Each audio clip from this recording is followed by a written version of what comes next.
Eddard Stark stood in the warmth of Renly Baratheon's tent, the faint glow of lantern light dancing on the polished green and gold of the Baratheon sigil. The wind was mild that evening, though the dark sky beyond the canvas was thick with the promise of rain. Ned could hear voices raised in conversation from outside, muffled by the weight of the tent fabric. Renly's men, alert and armed. A table at the center of the tent was laden with maps, half-drunk cups of wine, and scattered pieces of parchment containing bits of intelligence about King's Landing. Ned breathed slowly, trying to gather his composure. Just a day ago, he'd knelt by King Robert's deathbed, weighed down by the knowledge of Joffrey's parentage and the false line of succession. A day ago, he believed he still had to honor Robert's final directive. Name him regent and protector of the realm until the rightful heir, Robert's rightful heir, could be found. But so much had happened in a breath. Varys's whispered warnings, the silent steps of Littlefinger pacing around Ned's plans like a cat waiting to pounce, and the dagger gleam of Cersei's cunning. Then came the unexpected flicker of hope in the form of Renly Baratheon himself. Renly was pacing by the table, wearing a green velvet doublet embroidered with the golden stag. He looked younger than a man could be who was plotting to take a throne, but his eyes held a bright confidence. Ned could not deny there was something in Renly's face that recalled Robert's days of youth. The easy, handsome charm, the energy that filled a room as soon as he entered. But there was a keen intelligence there, too, hidden behind his gallant smiles and boyish wit. Renly had laid it all out plainly. If Ned joined him, they could move quickly. They could rally the guards in the Red Keep, secure the gates, and take Joffrey into custody. All that was left, Renly insisted, was for Ned to muster the strength of the North and stand by him, the youngest Baratheon brother. A rightful claim to the throne might be murky, but Renly was sure he could gather the support of the nobles before Stannis arrived to press his older claim. In that moment, Ned found himself at a moral crossroads. Honor told him to name Stannis as the rightful heir to Robert. Justice told him he had to reveal the truth of Cersei's children. Yet survival, and the possibility of avoiding a devastating war, hinted that joining Renly could yield fewer casualties and might let Ned protect his daughters in the city. He let out a breath, glancing down at the battered wooden table. A map of Westeros sprawled across its surface, hand-drawn lines charting roads and strongholds. And pinned near the top, the wolf's head of House Stark. So many decisions, so many ways this could end in calamity. But after the fiasco in the throne room the night Robert died, after Cersei had torn apart the paper naming Ned protector, Ned realized how precarious his position was. He might never get another chance at a swift resolution. He raised his eyes to meet Renly's. "I cannot pretend this is an easy choice," Ned said. "I promised your brother I would protect the realm until his rightful heir could sit the throne. That heir is not Joffrey, but Stannis. He is older, his claim is stronger by all the laws of inheritance." And yet, Renly approached, resting his hands on the edge of the table as he leaned forward. His face was open, eager. "Stannis will march. Of that I have no doubt. But Stannis is not loved. He may have a stronger claim than Joffrey, but what good is that if he cannot rally the realm? My brother has a dour nature. He wins no friends. My lord, the realm is fragile. We cannot afford a drawn-out war. If we strike now, tonight, while the Lannisters are unbalanced, we can end this with minimal bloodshed." Ned took a moment to recollect Robert's last words. He remembered the heaviness in his friend's voice, the regret for the rebellion that had broken House Targaryen and brought so much death. Robert had never wanted the throne in truth. He had taken it out of necessity. And now Ned stood at the edge of another war. Perhaps he had a chance to spare the realm. Sansa's tear-streaked face came to him, and Arya's fierce eyes. He thought of his daughters, trapped in King's Landing under a dangerous queen. He thought of his sons in Winterfell, so far from these schemes of kings. Perhaps if Ned allied with Renly, young, charming Renly, who had the power of Highgarden's alliance through Marjorie Tyrell, who might keep the peace with the Riverlands and Stormlands, he could ensure a swift victory and protect his children. "I will stand by you," Ned said softly, feeling a sudden lightness in his chest. But we do this for Robert, for the realm, to ensure rightful justice. That child on the throne is not the blood of my friend. I will not stand by and let the Lannisters keep it without challenge. We must do this carefully, and with honor." Renly's eyes lit with triumph. He extended a hand, which Ned clasped. "Then we move this night," Renly said, voice low but filled with excitement. "We must gather the city watch, or as many of them as can be trusted. We'll need your men as well. Lord Stark, I have no illusions. This move will be a gamble, but if we succeed in securing the Red Keep, we'll have the advantage." And so, in that small green and gold tent pitched in the courtyard of the Red Keep, the die was cast. Ned Stark, rather than confronting Cersei head-on with only his honor, joined Renly Baratheon in a plan to wrest control of King's Landing from the Lannisters that very night. Chaos began just after moonrise. Torchlight flickered along the walls of the Red Keep, and the narrow streets of King's Landing were filled with anxious energy. The usual nocturnal hustle of taverns and whorehouses seemed hushed, as if the city sensed the silent storm gathering. Renly had left for his own camp to summon a cadre of loyal knights, while Ned quietly mustered his household guard. They moved out in small groups to avoid suspicion. Within the keep, the gold cloaks milled about uncertainly. Many were sworn first to the city, but had been influenced by Littlefinger's coin and the Lannisters' power. Still, a number of officers were not fond of the Lannisters, and recognized Eddard Stark's standing as Hand of the King. Others favored Renly, whose generosity and easy manner had won him friends among them. They all converged in the shadowy corridors beneath Maegor's holdfast. Ned, accompanied by Renly and a dozen carefully chosen knights, paused near a side door that led to the royal apartments. One of Renly's men, Ser Rabar Royce, stood watch, while Loras Tyrell lingered at Renly's elbow, lips set in a thin line. The knights had their swords half drawn, ready for sudden confrontation, though the corridor was silent but for the beating of anxious hearts. Ned placed a hand on the hilt of his sword. He thought of all that had driven him to this moment. Robert's trust, Cersei's deception, the false kingship of Joffrey, the letter from Stannis that might come any day, proclaiming himself rightful king. Honor warred with expediency in Ned's mind, but he found some measure of resolve in the knowledge that if they succeeded quickly, the city would be spared. He had sworn to protect the small folk. Perhaps this was the path that might keep them from a full-scale war. Renly raised a hand in signal. Torches flared to life behind them, held by the men of the city watch who had chosen to answer Ned's call. They approached the door. Loras Tyrell knocked, the sound echoing with unnatural clarity in the dead of night. A startled Kingsguard knight, Meryn Trant, opened it from within.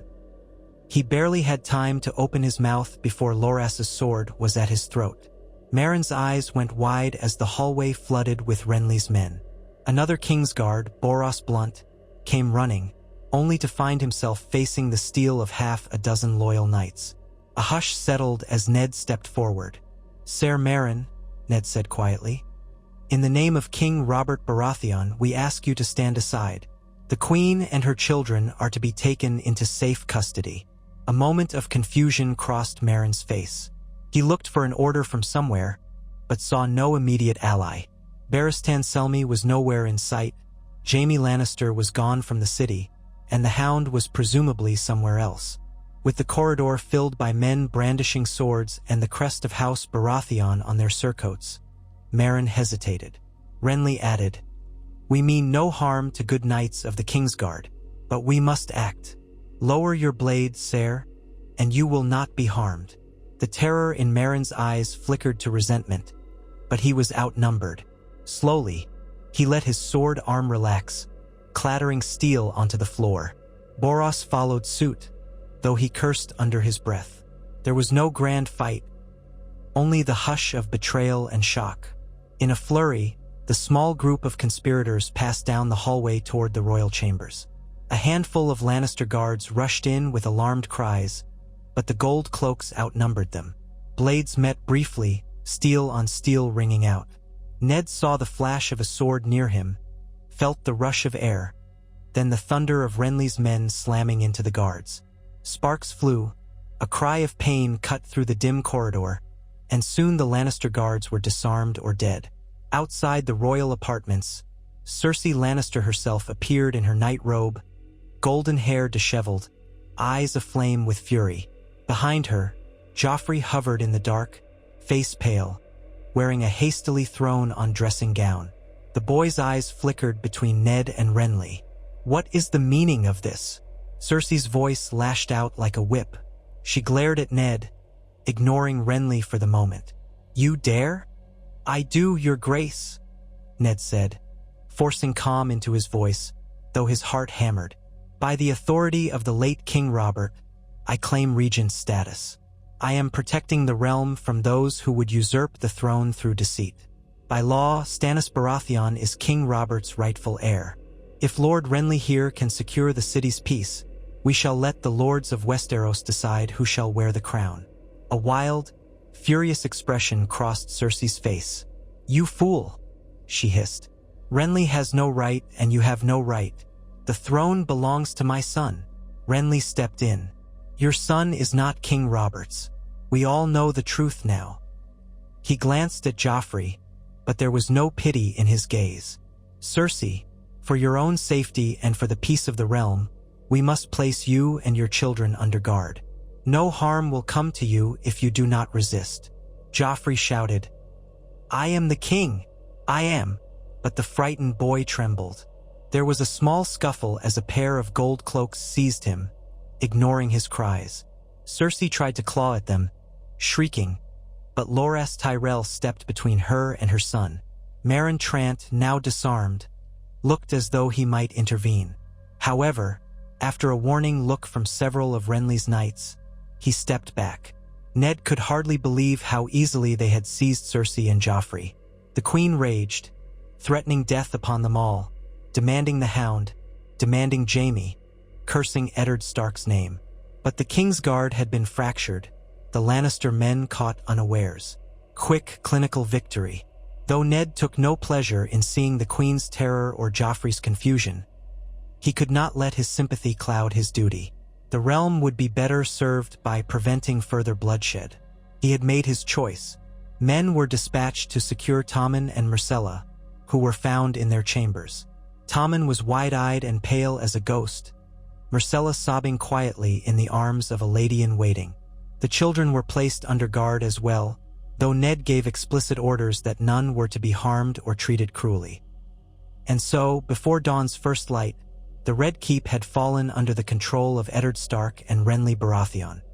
Sunrise cast a pale gold glow over the city, shining on the rooftops and domes, as if attempting to soothe away the night's violence. But King's Landing awoke to an uneasy hush. Rumors spread faster than fleas on a beggar's dog. The queen was taken, Joffrey was disinherited, and the hand of the king had joined forces with the late king's brother. In the great hall, the Iron Throne loomed ominously over a scene of anxious nobles and city officials who had hurried to attend an emergency session of court. Ned Stark stood on one side of the throne, his clothing impeccable in stark gray, the direwolf sigil fastened on his cloak. Renly Baratheon stood on the other side, clad in green and gold, with Loras Tyrell by his flank. Arrayed behind them were their knights, the gold cloaks loyal to them, and a scattering of lords who had been awakened and told to arrive or risk suspicion. It was a tense gathering. Lord Varys slipped in silently, face impassive, hands hidden in his flowing garments. Littlefinger arrived with a guarded expression, as though uncertain which side he would choose. Grand Maester Pycelle trembled by the dais, wringing his hands. Ned stepped forward, clearing his throat, his heart pounding. The knowledge of what he was about to do, declare Joffrey's illegitimacy openly, staggered him. But there was no turning back now. "In the name of King Robert," Ned began, "I, Eddard of House Stark, proclaim that Joffrey Baratheon is not the trueborn son of the king, but a child born of incest. As such, he has no claim to the throne of the Seven Kingdoms. King Robert's rightful heir by law is his eldest surviving brother, Stannis Baratheon." Murmurs and cries of shock rippled through the assembled. Some had suspected, some had heard rumors, others openly balked, sneering at the claim as treasonous. Ned noted Varys's watchful eyes. The spider gave no sign of defiance or support, simply listened. Renly then spoke, quiet power in his voice. Until Lord Stannis arrives to present his claim, I, Renly Baratheon, brother to the late King Robert, vow to keep the peace in King's Landing as Lord Regent, with Lord Eddard Stark as hand. We have placed Queen Cersei and her children in safe custody, where no harm will befall them unless they attempt treachery again. Littlefinger took a step forward, his mocking smile absent for once. My lords, what of Lord Tywin Lannister? He will not take this captivity of his daughter kindly. And Jaime Lannister commands a sizable force. Renly replied, We are aware of the threat from House Lannister. We aim to treat with Lord Tywin to avoid further bloodshed. Ned added, We are not here to provoke war, but to uphold justice. Lord Tywin should present himself and answer for the crown's concerns. The realm has had enough conflict. If Lord Tywin insists on war, we shall prepare. But no man here desires more slaughter. Grand Maester Pycelle's voice wavered as he asked, And what of Stannis? He has always kept Dragonstone. Will he march upon the city? Ned felt tension tighten his stomach. We will send a raven to Dragonstone, summoning Lord Stannis to court. The truth must be made plain. Stannis is the rightful heir by all the laws of the realm. He paused, glancing at Renly. However, for the sake of stability, if Lord Stannis chooses to remain in Dragonstone, or if the lords of Westeros see a different path, we will convene the Great Council. This is not a matter for small conspiracies behind closed doors. Let the realm decide who it will follow. At that moment, the vastness of the Iron Throne loomed large. Ned could almost feel the weight of every sword hammered into its jagged design. The seat was empty, but was it truly?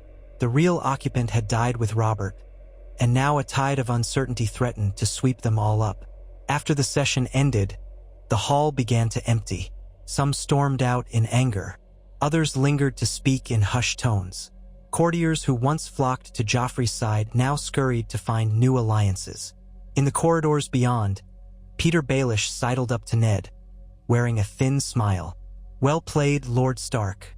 I never thought I'd see such boldness. You and Renly, a formidable pair indeed. Ned kept his face stern. These are grave matters, Lord Baelish. I would advise caution if you see this as a game. Littlefinger chuckled softly, though his eyes were sharp. Oh, I assure you, I always play cautiously. We shall see how the pieces move. With that, he drifted away, disappearing into the swirl of lords and ladies. Ned felt uneasy. Littlefinger was a viper, always ready to strike where it would yield the most advantage. But for now, Ned had to put that aside. The city was under their control. The Queen was captive. Joffrey was disinherited. But the real test was yet to come, Tywin Lannister's response. And beyond that, the question of what Stannis would do upon hearing that his younger brother had, in effect, seized King's Landing in his name, or possibly for himself. 2 days later, word arrived that Tywin Lannister's host was regrouping in the Riverlands, while Jaime Lannister had pulled back from Riverrun after hearing the news from King's Landing. The Lannisters did not yet march on the capital. It was uncertain whether Tywin was biding his time or planning a massive assault. Negotiations began with letters, each more heated than the last. Tywin demanded the release of the Queen and her children at once, threatening to bring fire and sword to the gates of King's Landing. Renly demanded in return that Lord Tywin answer for the crimes of his family, their involvement in the death of King Robert, the attempt to place a bastard on the throne, and the attack on Ned Stark in the streets. Meanwhile, ravens flew to Dragonstone, entreating Stannis Baratheon to come to the capital and accept the crown. Days passed with no word from Stannis, no sign whether he would declare open war or accept his new supporters with measured caution. In the Red Keep, Ned oversaw the daily governance with Renly at his side. The lords of the court seemed unsure of how to address Renly. Some called him Your Grace, though he had not officially claimed the throne. He sometimes seemed on the verge of declaring himself king outright, but Ned's quiet, stern presence reminded him that they had promised to wait for Stannis' arrival. It was in that uneasy lull that Ned found himself making daily visits to his captive wards. Cersei was kept in a comfortable suite of rooms, guarded by the city watch. She had not lost her regal bearing, though her fury simmered just beneath her composed facade. Joffrey was in a separate set of chambers, no less comfortable but under constant guard. His pride was wounded, and he raged endlessly at any who would listen. The younger children, Tommen and Myrcella, seemed frightened but had not been mistreated.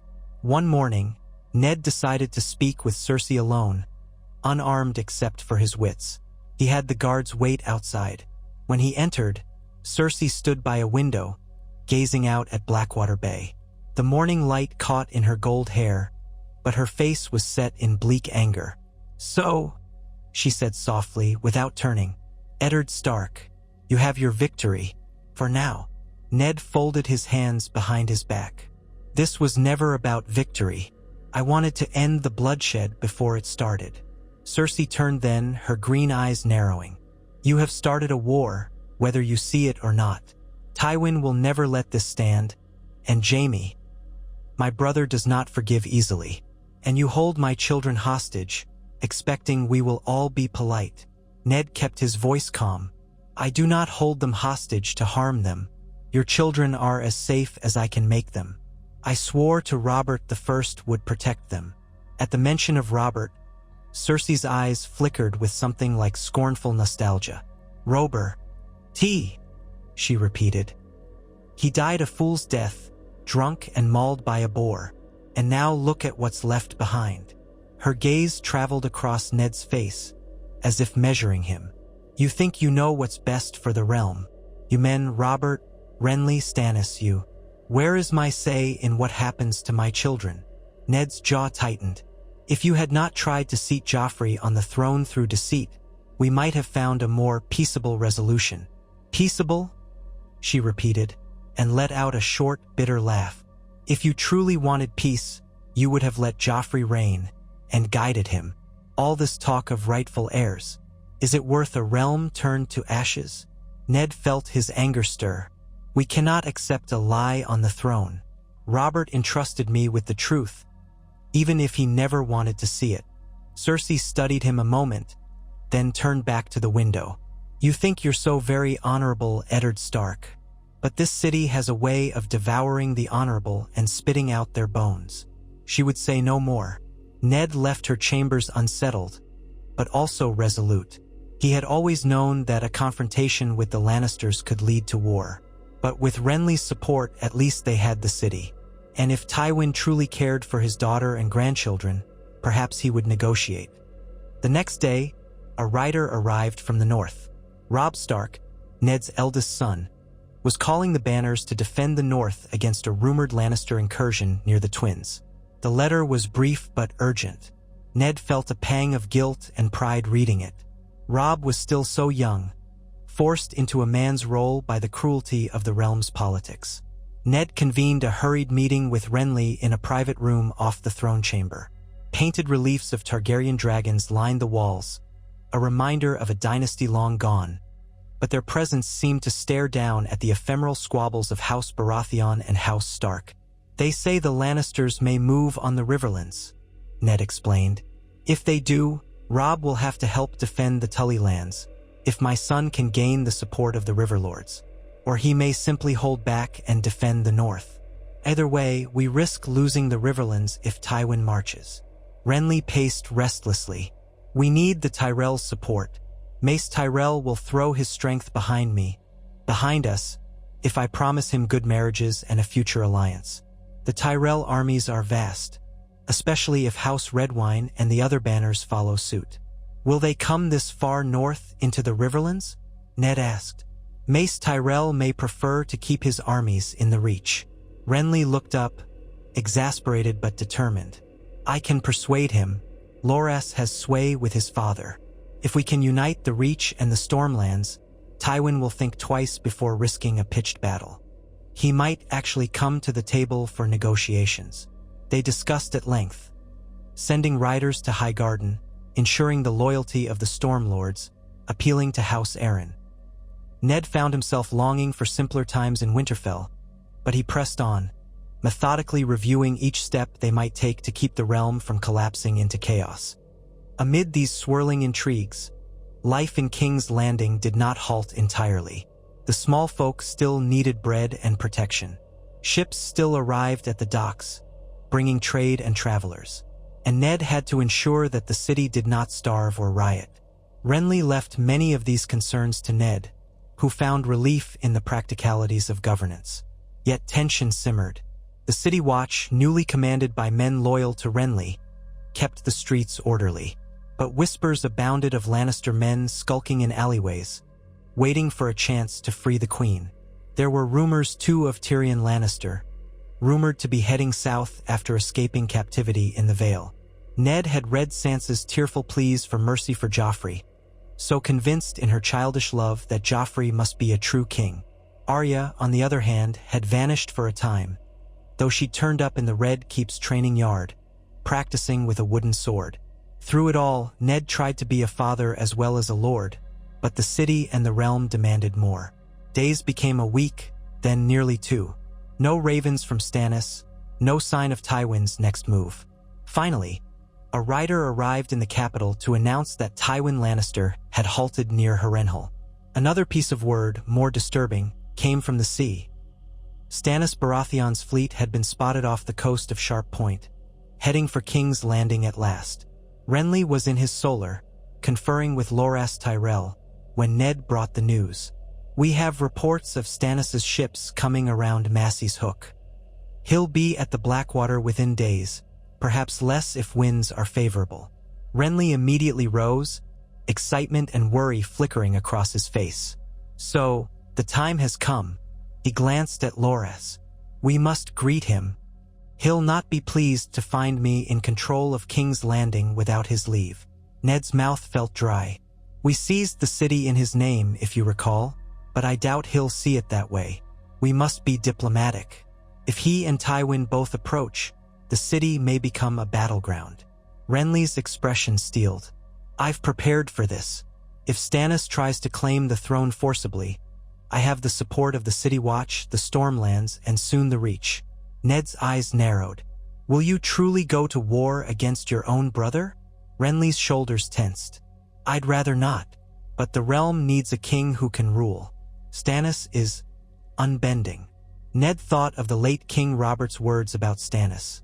He was hard, humorless, and determined. He would not yield once he set a course. Ned realized with growing dread that they might be on the verge of a second rebellion, not just against the Lannisters but between the Baratheon brothers themselves. Stannis arrived with the dawn.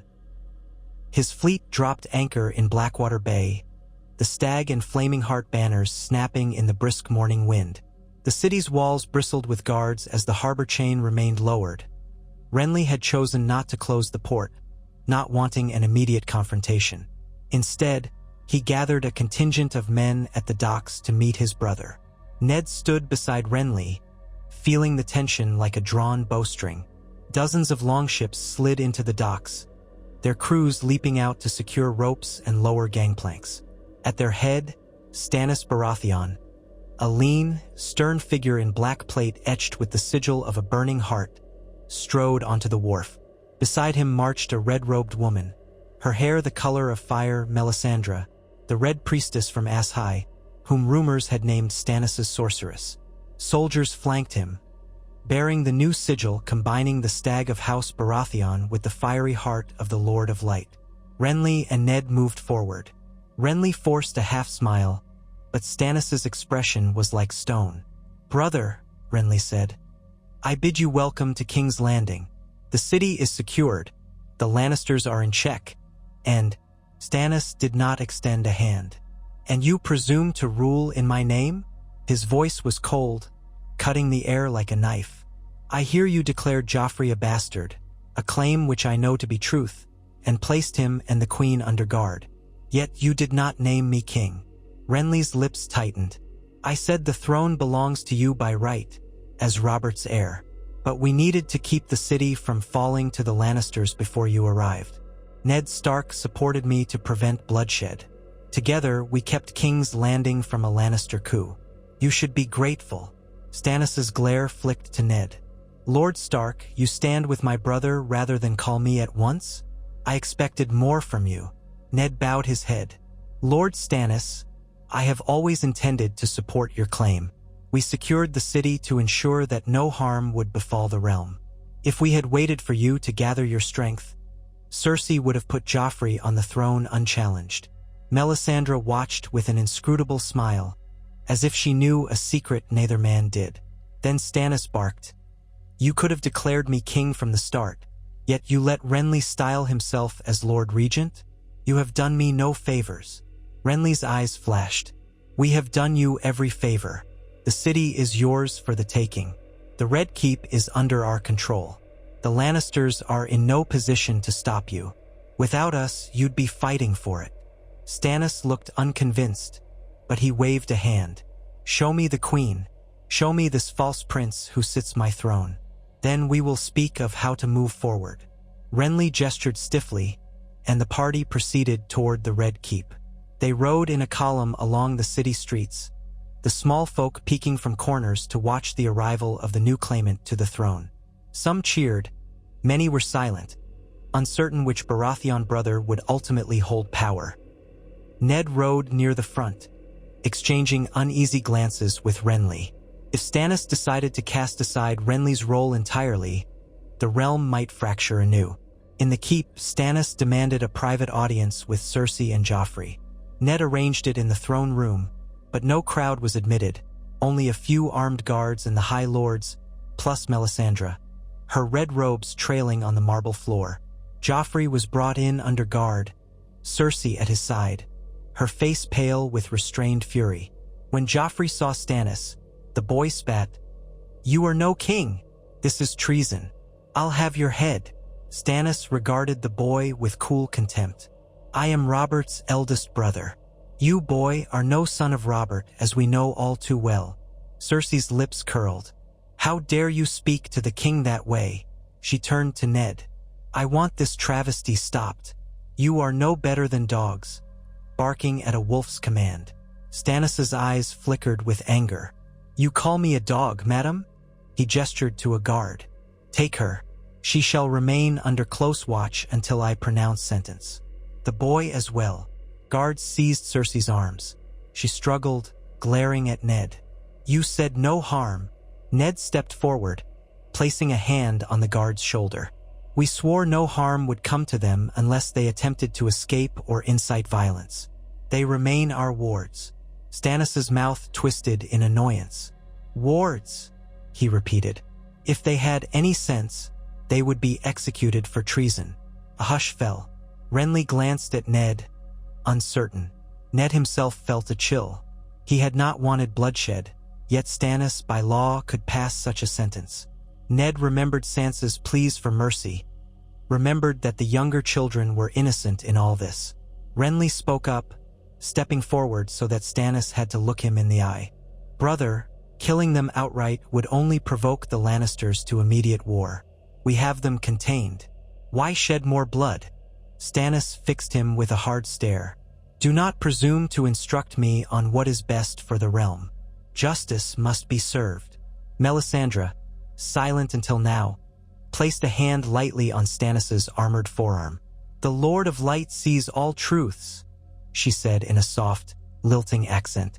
"These children are innocents only in the eyes of some. The darkness of their blood runs deep. They are the seed of abomination." Ned's stomach turned. Joffrey, Tommen, and Myrcella had no say in how they were brought into this world. Stannis' jaw clenched, but he exhaled heavily. "Fine.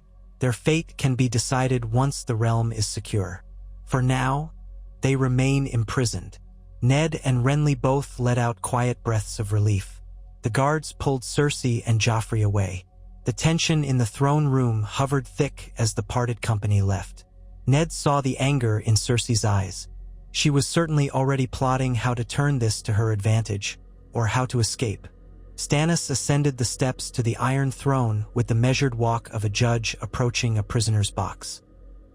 He gazed at the black steel monstrosity for a long moment before resting a hand on a protruding blade. Renly watched, his face a mix of jealousy and resignation. Ned joined them, feeling the weight of it all. Then Stannis declared, "I am the rightful king by the laws of our land. With Robert gone and Joffrey disavowed, I, Stannis of House Baratheon, claim the Iron Throne. Let all who oppose me declare themselves."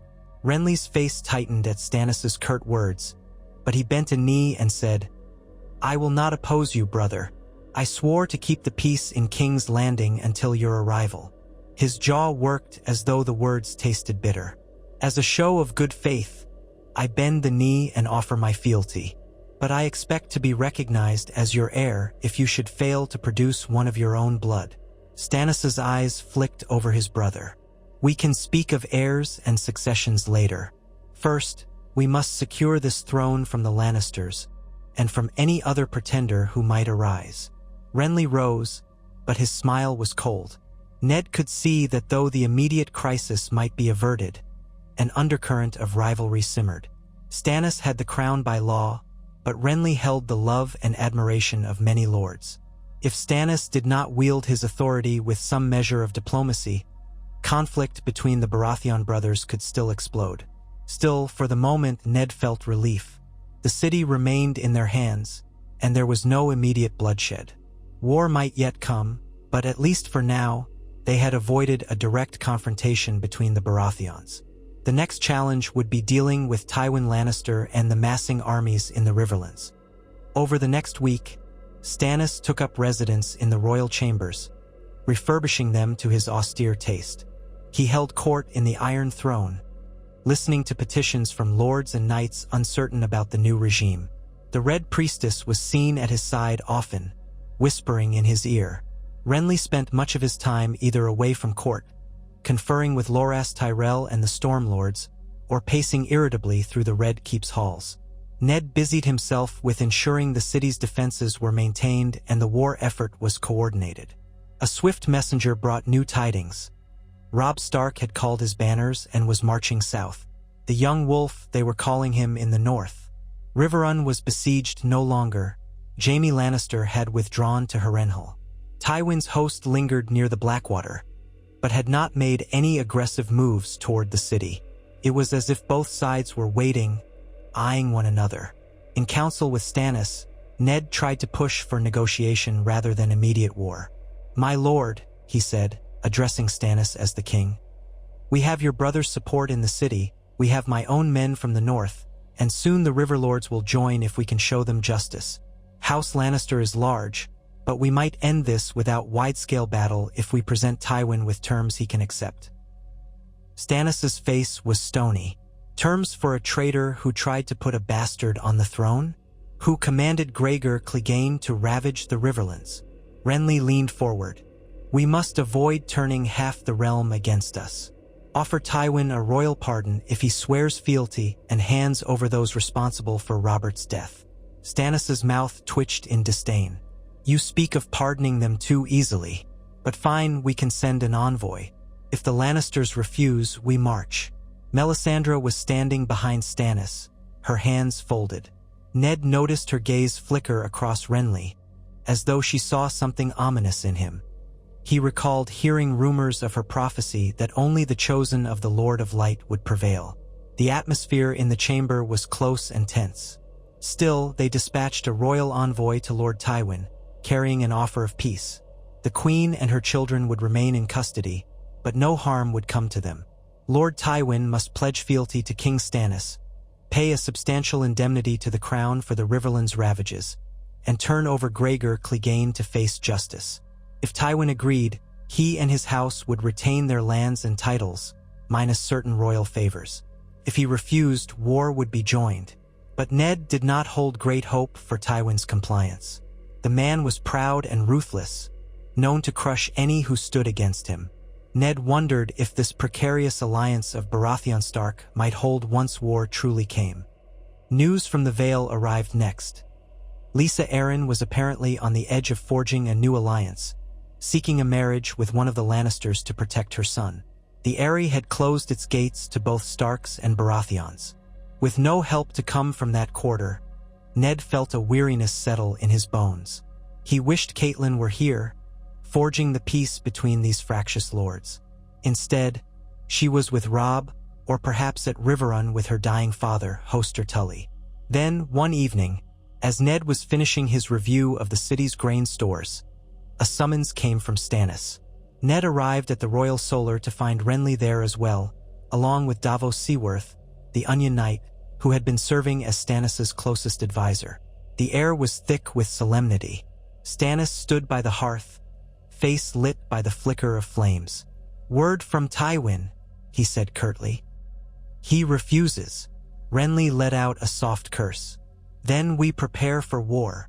Davos spoke quietly. "My king, Tywin Lannister, has long pockets and many swords. He may try to starve the city, or entice lords to side with him." Stannis nodded.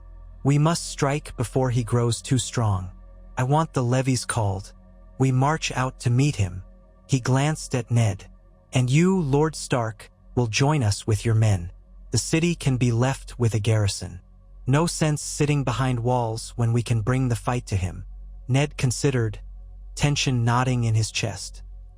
"My men number fewer than 1,000 in the city, but if Robb arrives with reinforcements, we could meet Tywin in the field. Or, if we coordinate with the River Lords, we might have him pinned at Harrenhal." Renly frowned. "It might be best if we avoid direct confrontation with Harrenhal. The place is a cursed ruin, easy to defend. We have to draw Tywin out somehow." Stannis seemed displeased by the complexities, but he did not dismiss them. "Very well. We shall plan to move on the Riverlands and link with Robb Stark's forces. If the young wolf is half the commander rumors say, we can crush Tywin between us. Davos, see to it the fleet is prepared to move up the coast if needed. Renly, gather the Stormlords. Lord Stark, muster your household guard." Thus, the new King's War Council was formed, with orders going out across the realm. The calm in King's Landing was over. Soon the banners would gather on the fields, swords in hand, ready to decide the fate of the Seven Kingdoms. As the armies began to march, Ned found a quiet moment to say farewell to his daughters. He brought them to the Godswood, where the weirwood stood silent, leaves rustling in the warm breeze. Arya was frustrated, wanting to follow Ned, to fight and see adventure. Sansa was fearful, uncertain of her future now that Joffrey was a captive. Ned knelt before them, resting a hand gently on each daughter's shoulder. "I leave you both here under guard. Maids will attend you, and you must listen to the steward I've assigned. Sansa, I want you to be strong. I know this is difficult, but you must trust that I do this for your protection." Tears glittered in Sansa's eyes. "Will I ever see Joffrey again?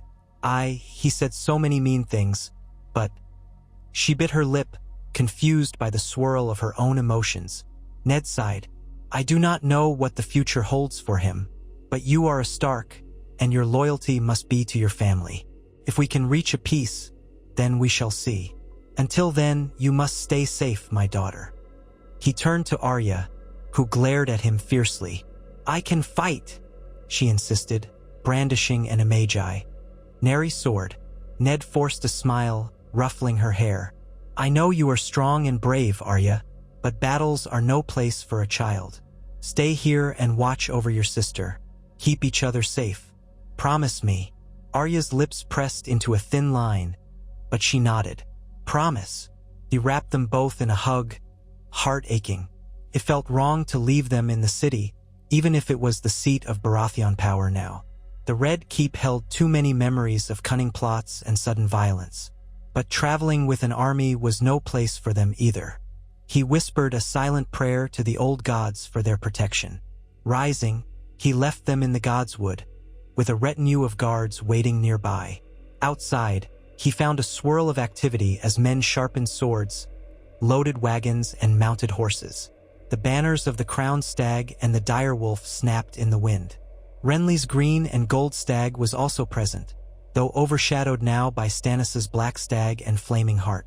The armies were not massive by the standard of a realm-wide war, perhaps a combined 20,000 after all the mustering, but more men would gather as they marched.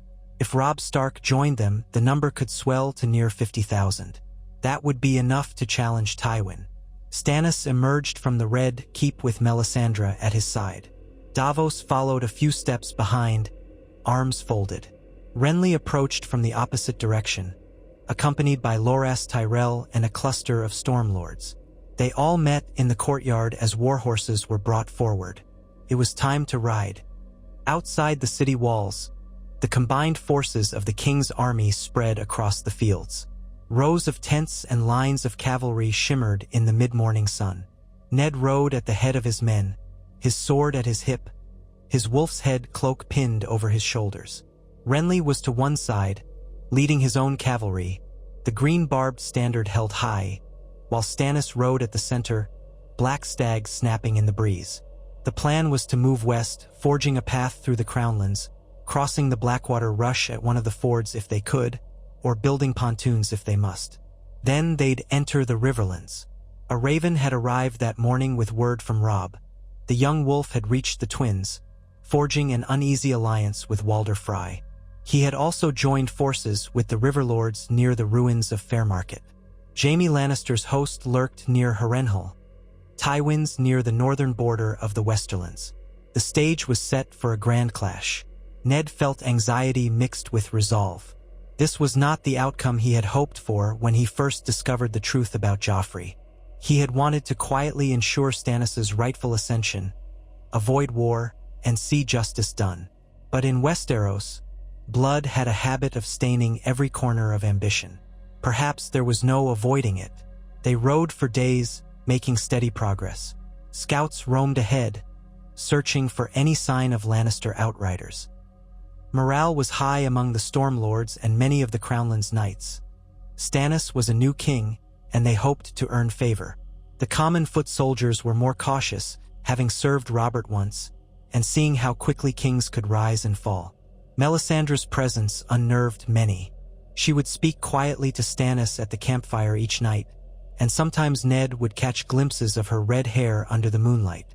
There were rumors among the rank and file that she could see visions in flames, that she whispered prophecies of victory. Davos remained silent on the matter whenever Ned tried to draw him out. Renly's camp was more jovial, filled with music and laughter in the evenings. Loras Tyrell hosted small feasts with the Stormlords, building camaraderie. Yet Ned sensed a distance between the two Baratheon brothers. They rarely spoke save for war councils, and when they did, the tension was palpable. Finally, after nearly a fortnight, scouts brought word that Robb's host was but a day's march away, encamped by a broad bend in the Red Fork. They were in a position to threaten Harrenhal from the north. The plan, hammered out by ravens, was for Stannis' army to approach from the east, effectively sandwiching Tywin if he tried to hold Harrenhal. If Tywin retreated to the west, Robb could pursue him. If he advanced, Stannis would fight him on the open field. Ned's heart lifted at the thought of seeing his son. In his mind, Robb was still a boy, but the realm spoke of him now as the king in the north, though Ned had not sanctioned such a title. He wondered how that might play out with Stannis. If the north and the Riverlands crowned Robb, would he bow to Stannis? Another angle of conflict loomed. Ned prayed it would not tear them all apart. They met at dawn on a grassy meadow by the Red Fork. The rising sun bathed the fields in a soft orange glow, with the river's waters shining like polished steel. Robb Stark's forces were arrayed in neat rows of pikemen and archers, the dire wolf banner prominent. Standing at the forefront was Robb himself, looking older than Ned remembered, more confident. Next to him was Catelyn Stark, though she remained behind the lines of fighting men. The banners of the Riverlords, Tully, Blackwood, Mallister, Frey, flanked Robb's own. When Ned's party arrived, Robb rode out to meet them, flanked by the Great John Umber and the Blackfish, Brynden Tully. Ned urged his horse forward, heart full of mingled relief and worry, and dismounted to embrace his son. Robb slid off his own mount, and they met halfway, father and son clasping each other. The Great John bellowed a hearty cheer, and soon the men of the north joined in. "My lord father," Robb said, smiling, though his eyes looked tired. "It is good to see you safe." Ned clung to him for a moment, feeling how Robb had grown into a man's frame. He stepped back, scanning his son's face. "You've done well, Robb. The realm is in chaos, but you've held the North together and come to the Riverland's aid. I'm proud of you." Robb's cheeks colored slightly, but he stood tall. "Mother is here too. She's been advising me. We heard you had taken King's Landing with Renly, then Stannis arrived." He trailed off, glancing over Ned's shoulder at the two Baratheon brothers, who were both dismounting. Stannis strode forward, stern gaze fixed on Robb. "So, the young wolf," he said, voice devoid of humor. "I hear the North has proclaimed you king. Is that so?" Robb's face stiffened, but he answered calmly. "The lords of the North did crown me, in anger over what happened to my father and sisters. But I have no wish to make war on my father's allies. If you are the rightful king of the Seven Kingdoms, we may speak of terms that recognize northern autonomy. The days when we knelt to a southern throne may be done." A hush fell. Stannis' eyes flicked to Ned, then back to Robb. "This is insolent talk," he muttered. "I am king by law and right, not a petty tyrant. But if the North means to break away, that is rebellion." Catelyn rode up then, addressing Stannis with careful deference. "Your Grace, this is not an attempt to undermine you, but a claim from the men of the North that they have spilt blood too many times for kings in the South. They will not bend easily again." Renly stood a short distance behind Stannis, arms folded, looking almost amused. Ned felt tension building again, like a storm about to break. Ned took a step forward, placing himself between Robb and Stannis. "My lord, the king, this has come about because of the Lannisters' crimes and the fear that no southern throne would protect the North. I ask you to consider forging a compromise with Robb. We face a common enemy. The realm is fractured enough." Stannis' jaw worked as though he tasted something bitter. "Very well. I will not be parted from the North, not willingly. But if your son is wise, and you, Lord Stark, can speak sense to him, we can come to terms. Let us first deal with Tywin Lannister.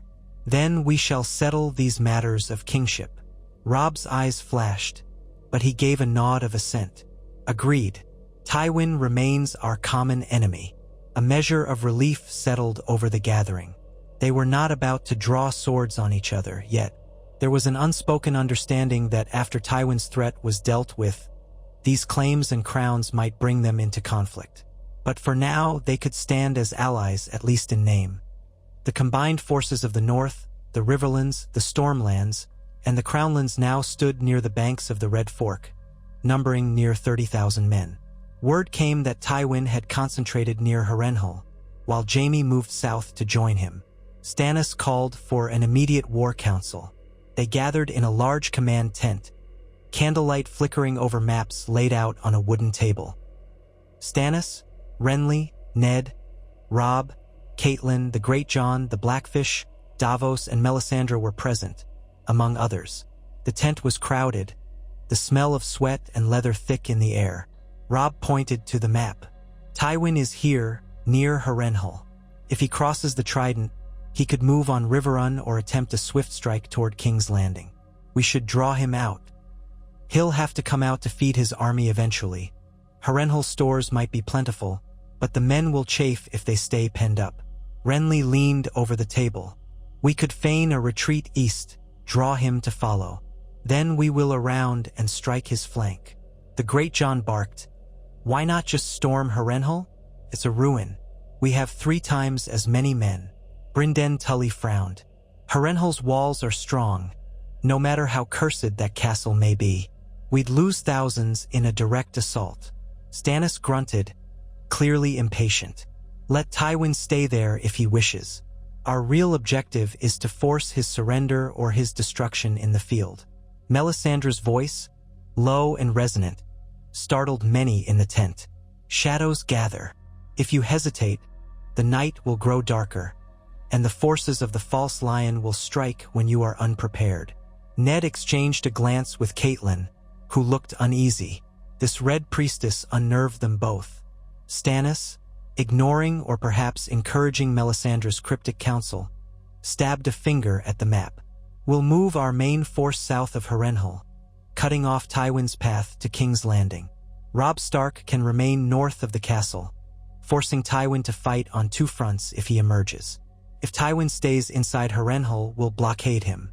Harrenhal is large, but even it cannot withstand a complete siege if we hold the roads and rivers. Robb nodded. That might work. We can position ourselves near the western roads, prepared to intercept any movement from the west as well. If Jaime is trying to join Tywin from the south, we can block him. They hammered out the details. Supply lines, scouts, signal systems for coordinating movements around Harrenhal. Outside the tent, thunder rumbled in the distance, as if the gods themselves anticipated the coming violence. Before they could act, a raven arrived carrying an unexpected letter. It bore the seal of House Lannister. Tywin was offering a truce of sorts. He proposed a meeting at the crossroads outside Harrenhal, with each side bringing only a small retinue, to discuss the release of Cersei and her children, and an end to hostilities. Stannis read the parchment, jaw clenched. He presumes to talk peace now that we have him cornered? Renly raised an eyebrow. He might be stalling or planning some treachery. Ned cleared his throat. There's a chance he's desperate. If we can avoid a bloody battle, we should at least hear him out.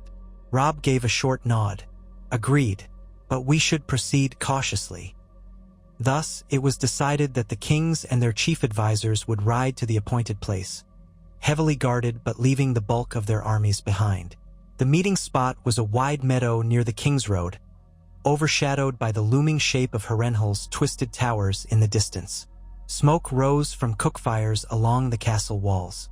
Ned rode between Stannis and Robb, with Renly a pace ahead, as they approached the marked clearing. A ring of Lannister soldiers stood there, red cloaks bright as blood. In their midst was Tywin Lannister himself, clad in impeccable plate of gold and steel, his green eyes cold. Beside him stood Tyrion Lannister, the dwarf, looking wary but resolute. Jaime was absent, likely back at Harrenhal or leading a flanking force. They dismounted, forming two lines.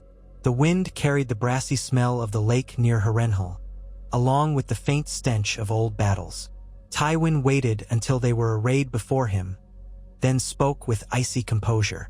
"My lords, and your grace, if I must use such addresses, I see the realm has grown crowded with kings."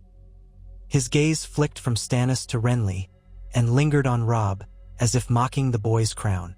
Stannis's lips thinned. "You requested this meeting, Tywin.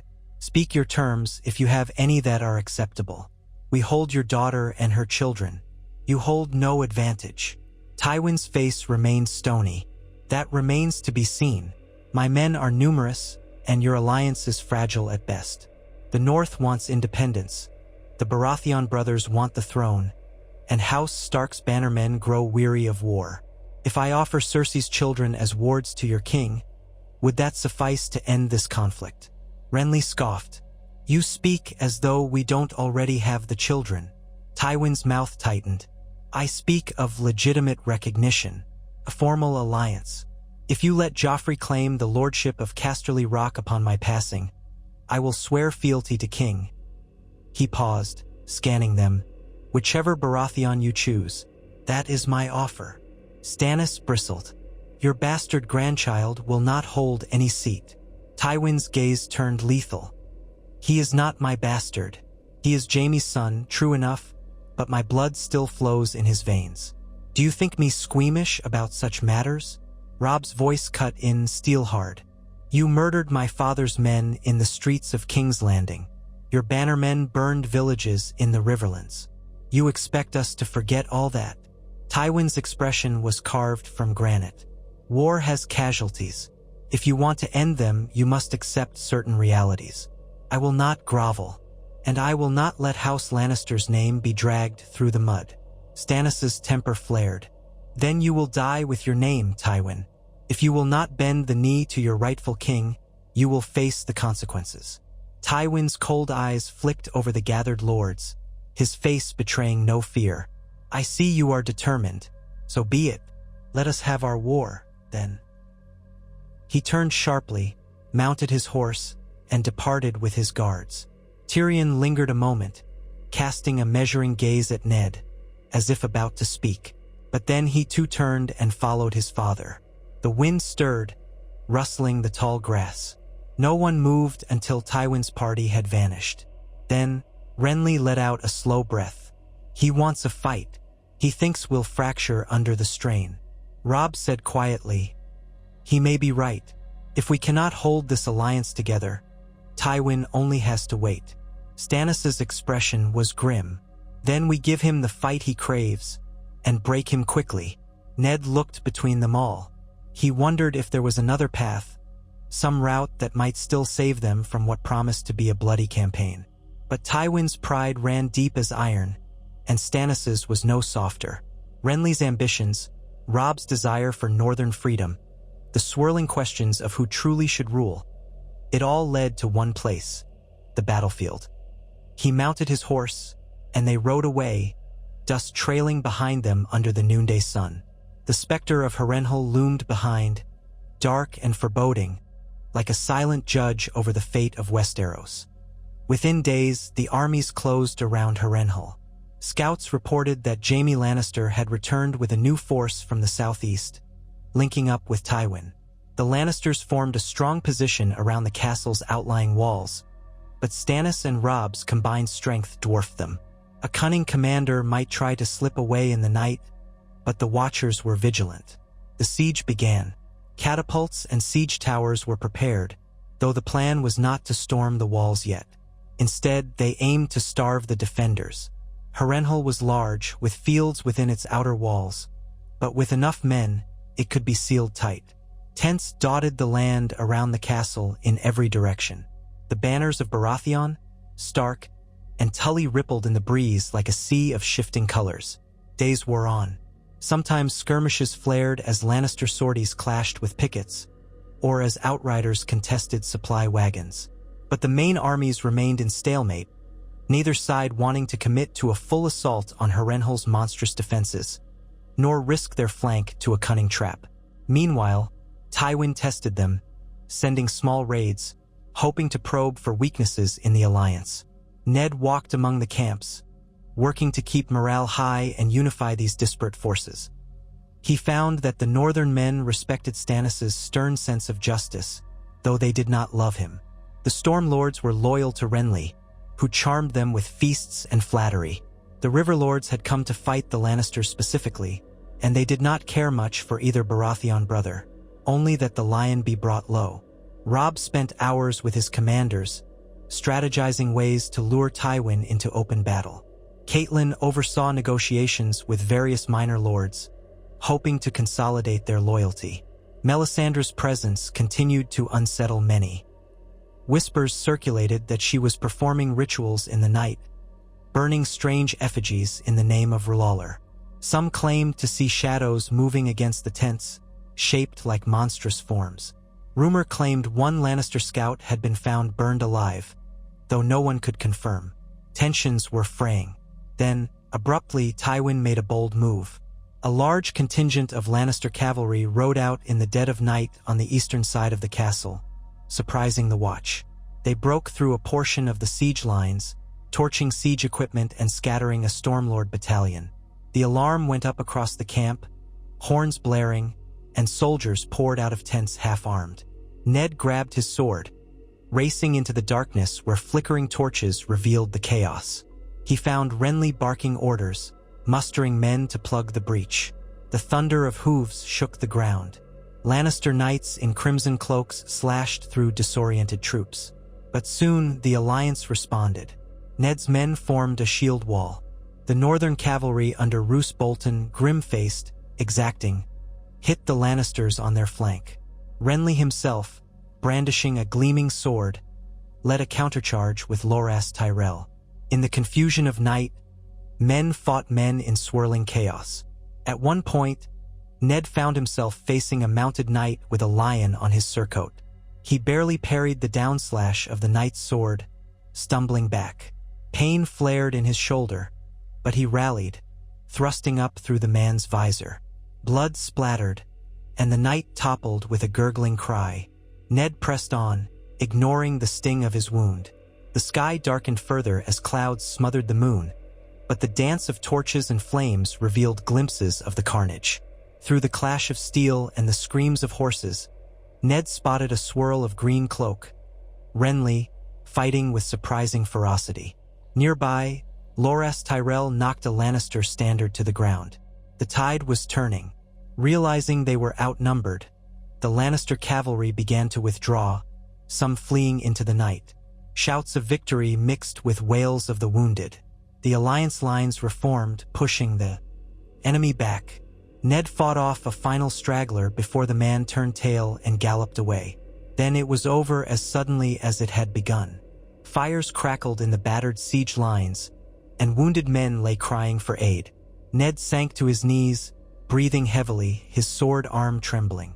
Around him, men with torches hurried to assess the damage. Renly appeared, face flushed, his sword dripping blood. "We beat them back. They were trying to destroy our siege engines. Did you see if Tywin led them?" Ned shook his head. "I saw no sign of him." He winced, pressing a hand to his bleeding shoulder. He might have sent Jaime or someone else. Stannis arrived with a few of his commanders, grim-faced at the damage. They destroyed 2 catapults and scattered half the Stormland footmen. But they've retreated. He glanced at the wounded. Their strike was bold, yet ultimately failed. We repair, and the siege continues. Ned got to his feet with help from a guard. We hold, but they'll keep testing us." Over the next hours, the alliance regrouped. Wounded men were tended to by maesters and healers. The dead were gathered for funeral rites. The assault had cost them men and equipment. Tension soared higher.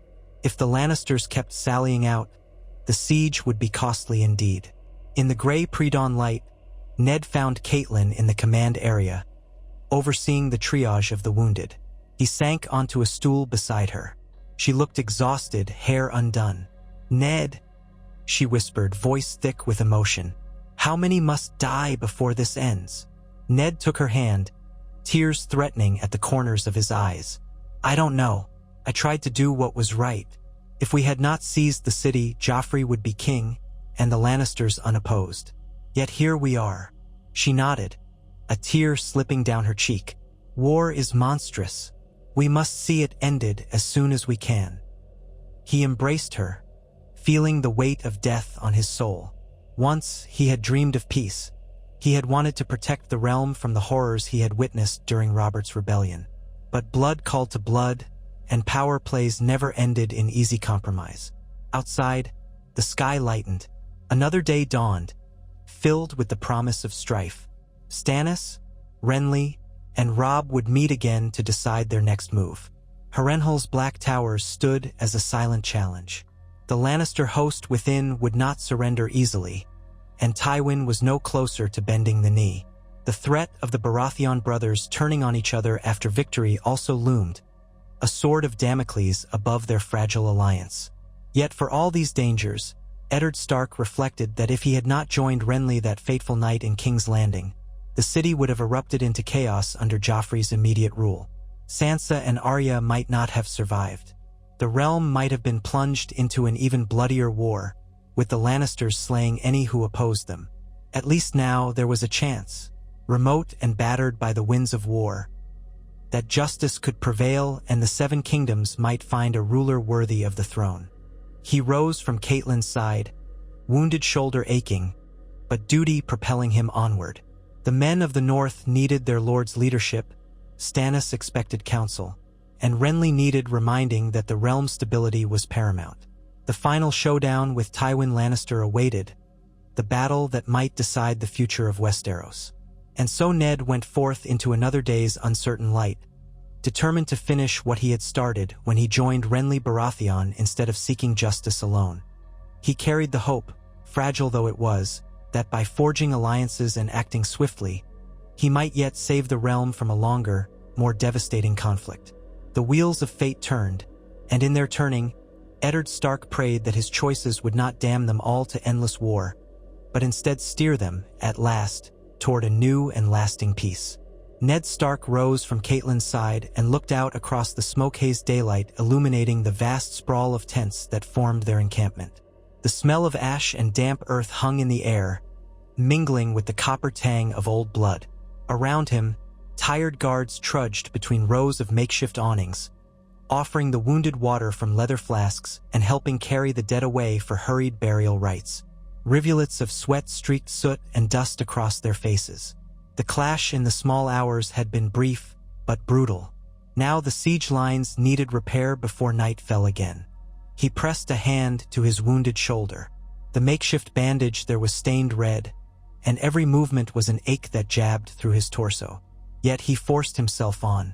So much rested on his leadership. If the men saw him falter, it would sap their confidence. He reminded himself of all the young soldiers in the host, boys who had left their plows in the fields or their fish nets in the harbors to take up a sword for this campaign. A lord of Winterfell did not bow to pain when his men needed him. A rustle of movement drew his eye. Robb was striding toward him through the rows of tents, accompanied by the Blackfish, Brynden Tully, and the Great John. Robb looked grim, his hair a coppery brown in the morning light. There was blood on his cloak. Ned did not know whose, and dark circles under his eyes. Still, he carried himself with the same upright posture that Ned had once admired in his brother Brandon. Too young to be a warrior king, Ned thought, though the realm had forced the boy into that role. "Father," Robb said quietly as he approached, "the Stormlords are furious at last night's losses. Some say we should storm Harrenhal immediately and put an end to Tywin." He glanced over his shoulder, as though wary that one of Renly's men might be near enough to listen. "I'm not eager to lose more men in a mad assault." Ned nodded. "A direct assault could cost half our army. Harrenhal is a fortress like no other, no matter its curses." He studied the Blackfish's face. Brynden Tully's gaze was steady and cool, a reflection of seasoned experience. "We could try to lure Tywin out again," Brynden offered. "If he thinks we're vulnerable somewhere, he might risk another sally. But if we tighten our lines, keep scouting parties circling day and night, we might starve him out."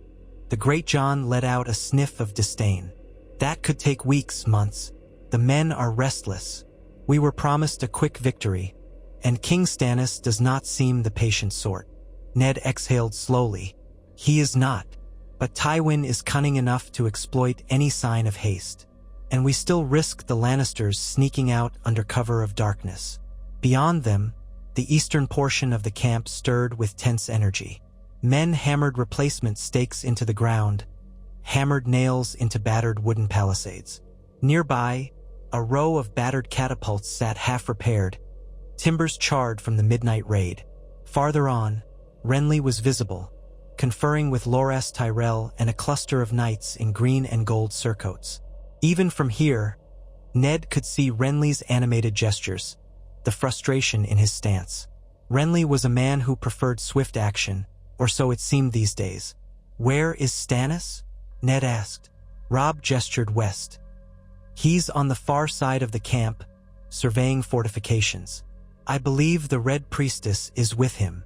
The mention of Melisandre brought a flicker of unease to Robb's voice.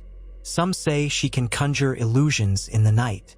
One of the sentries swore he saw shadows dancing across the ground that moved against the torchlight. Ned did not dismiss those tales outright. He had learned in King's Landing that some powers defied the explanations of honest men. But he would not let rumors distract them. "We have more pressing concerns than shadows. Let us speak to Stannis and coordinate the next move. We can't allow the Lannisters another chance to harass our lines." They made their way through the camp, exchanging curt nods with soldiers who saluted or bowed. The presence of Ned Stark and Robb Stark among them seemed to bolster morale. Even men from the south had grown to respect the quiet integrity of the Starks. Ahead, the dull clang of a blacksmith's hammer sounded. Smoke curled from dozens of fires. A swirl of crows circled above the field where fresh graves had been dug. Ned found King Stannis at an impromptu command post marked by a tall striped pavilion of black and crimson. A guard parted to let Ned, Robb, and the others pass inside. Stannis stood over a table bearing maps of Harrenhal. his jaw set in that perpetual grim line. Davos Seaworth was at his shoulder, looking weathered and concerned, while Melisandre lingered near the back, eyes half-lidded as though in meditation. Stannis lifted his gaze when Ned entered. "We must act," the king said without preamble. "Last night's sally was a test. Tywin wanted to see how quickly we respond. Next time, he might strike from two directions. We need to press him. If we wait too long, we risk more raids. Raids that might disrupt supply lines or cause panic among the rank and file." Robb folded his arms. "My lords in the north are loath to rush Harrenhal's walls. They saw how it ended for some of the men last night." Stannis tapped a mailed finger on the map. "A siege is also no guarantee of success. Harrenhal can hold out for a long time. It was built to withstand the Targaryen dragons, after all. Even though Aegon's dragons melted its towers, the fortress itself remains formidable." Davos cleared his throat. "Your Grace, perhaps we can block the roads more effectively, ensure no supplies reach Tywin, and wait him out. Or we can attempt to force him into the field. Maybe a feigned withdrawal could lure him out." Renly ducked into the tent just then, accompanied by Loras Tyrell and a few Stormlord bannermen. His expression was tight, but his tone polite enough. "I have an alternative to propose. Why not harass Tywin in turn? We can send small detachments around the perimeter of Harrenhal, set fires, destroy any outbuildings, poison the wells if we must, anything to make the castle less tenable." A faint curve touched Stannis's lips, almost a smile, but more sardonic. "Poisoning wells? That's a vicious tactic, brother. Has your cunning grown sharper since last we spoke?" Renly flushed. "I'm merely saying we must break Tywin's confidence. Harrenhal is huge, but it's not unstoppable if the men inside lose heart." Ned exchanged a glance with Catelyn, who had entered as well. He saw the worry in her face. Such scorched earth strategies would mean the small folk around Harrenhal would suffer even more. But so long as Tywin held out, the war could not end. Robb frowned at Renly. "We must be mindful. Not all those in Harrenhal are Lannisters. There are servants, local peasants seeking shelter. And the Riverlords have ties to these lands. Burning them might lose us local support." Stannis grunted. "Compassion is admirable, but we are at war. Still, I understand your point. We do not need to turn the entire countryside against us." His gaze shifted back to the map. "Let us concentrate on cutting off Tywin's supply lines fully.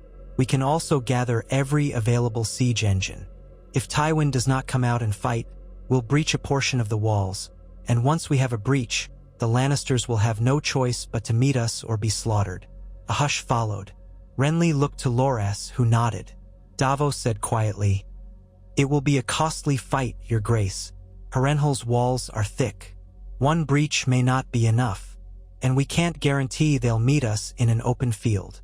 Melisandre's voice rose, soft yet commanding. "The flames show me victory if we strike with resolve. Hesitation is the enemy's ally. The night is dark and full of terrors, but the dawn belongs to the Lord of Light." Ned suppressed a shiver. He did not know what to make of her confidence, but he knew better than to dismiss Stannis's personal priestess. The king seemed swayed by her counsel as much as by any practical strategy. "Very well," Stannis said at last. "We prepare for a full siege, build more catapults, and bring up rams to test the gates. Within a fortnight, we attack." Renly turned toward Ned and Robb. "If we are committed to this, we should send out more outriders so Tywin cannot surprise us again. You, nephew," he said to Robb, "might take some of your best cavalry to circle the southern roads." Robb did not bristle at being called nephew, but he gave a measured nod. "I'll see it done. The Great John can lead the main host on the north side." Stannis dismissed them with a curt nod, and the assembled lords began to filter out. The plan was set. A grinding siege that might conclude in a mass assault if Tywin refused to yield. Ned lingered a moment, scanning the map, a labyrinth of lines and markings around Harrenhal. This fortress, once the biggest folly in the realm's history, was now the crucible for the war that might decide the future of the Seven Kingdoms. He stepped outside into the bright morning sun. Already, laborers were erecting scaffolds for new siege towers. The clang of hammer on metal rang out incessantly, accompanied by the whinny of horses and the bark of officers. In the distance, Harrenhal's melted towers and blackened walls stood like some monstrous claw rising from the earth. Catelyn walked with him, slipping her arm through his. She spoke softly so only he could hear. "This will be bloody, Ned. Thousands may die trying to storm those walls." "I know," he said, voice heavy. "But if we let Tywin slip away, the war might spread across the Riverlands again. Or he could strike back at King's Landing. If we end it here, we might preserve a fractured peace." She squeezed his arm. "Let's pray the gods watch over us." They parted ways, each to their duties. Ned spent the rest of the morning reviewing the supply lines with Davos Seaworth, whose experience as a smuggler gave him keen insight into how to intercept or secure shipments of grain and other necessities. Davos was unpretentious, calmly offering ideas on how to prevent Lannister sympathizers from sneaking goods into Harrenhal. Ned found Davos refreshingly honest compared to many southern courtiers he had known. Around midday, a courier from the north arrived, half dead with exhaustion, bearing word of scattered raiders near Moat Cailin. Nothing too alarming, but it served as a reminder that the realm's troubles extended far beyond the siege lines. Ned penned a swift letter to the Castellan at Winterfell, instructing them to keep a sharp watch. He missed Winterfell more fiercely in that moment, longing for the quiet hush of snow and the comforting presence of the godswood. Evening brought a meal of hard bread and salted pork around the common cookfire. Ned ate little, his appetite dulled by worry and fatigue. Robb was there, along with a few highborn northern youths, Dacy Mormont, Robin Flint, chatting quietly about the day's tasks. On the far side of the camp, Ned glimpsed Renly's distinctive banner drifting in the breeze, a swirl of green silk. Torches dotted the darkness, an uneasy hush settling as men prepared for yet another night under the threat of Lannister raids. Ned yearned for news from King's Landing, where Sansa and Arya remained. He had posted a strong garrison to keep the peace there, but who knew what intrigues might have brewed in his absence? So many uncertainties weighed on him. That night, the watchman reported distant lights dancing atop Harrenhal's walls. Perhaps signals, or maybe the Lannisters held their own council in the cursed castle. No raids came, yet few in the besieging host slept easily. At dawn the following day, they awoke to find the western horizon choked with a slow-rising column of smoke. Tywin had put farmland to the torch outside the fortress, presumably to deny the besiegers any local forage. The cinders rose in an ashen plume, turning the sky a sickly gray. The Alliance lords ordered the men to remain vigilant. There was talk that Tywin might be burning anything of no further use to him, or that he was disposing of bodies. Nobody could say for certain. That afternoon, Ned stood near the perimeter of the siege lines on the eastern flank, where a new earthen rampart was being built to position siege engines. Renly arrived on horseback, accompanied by Loras Tyrell and several knights. Renly dismounted, removing his plumed helm. His usually amiable features were taut. "I've spoken with some of my men," he told Ned, "and they're clamoring for action. They fear we'll lose the advantage if we wait too long.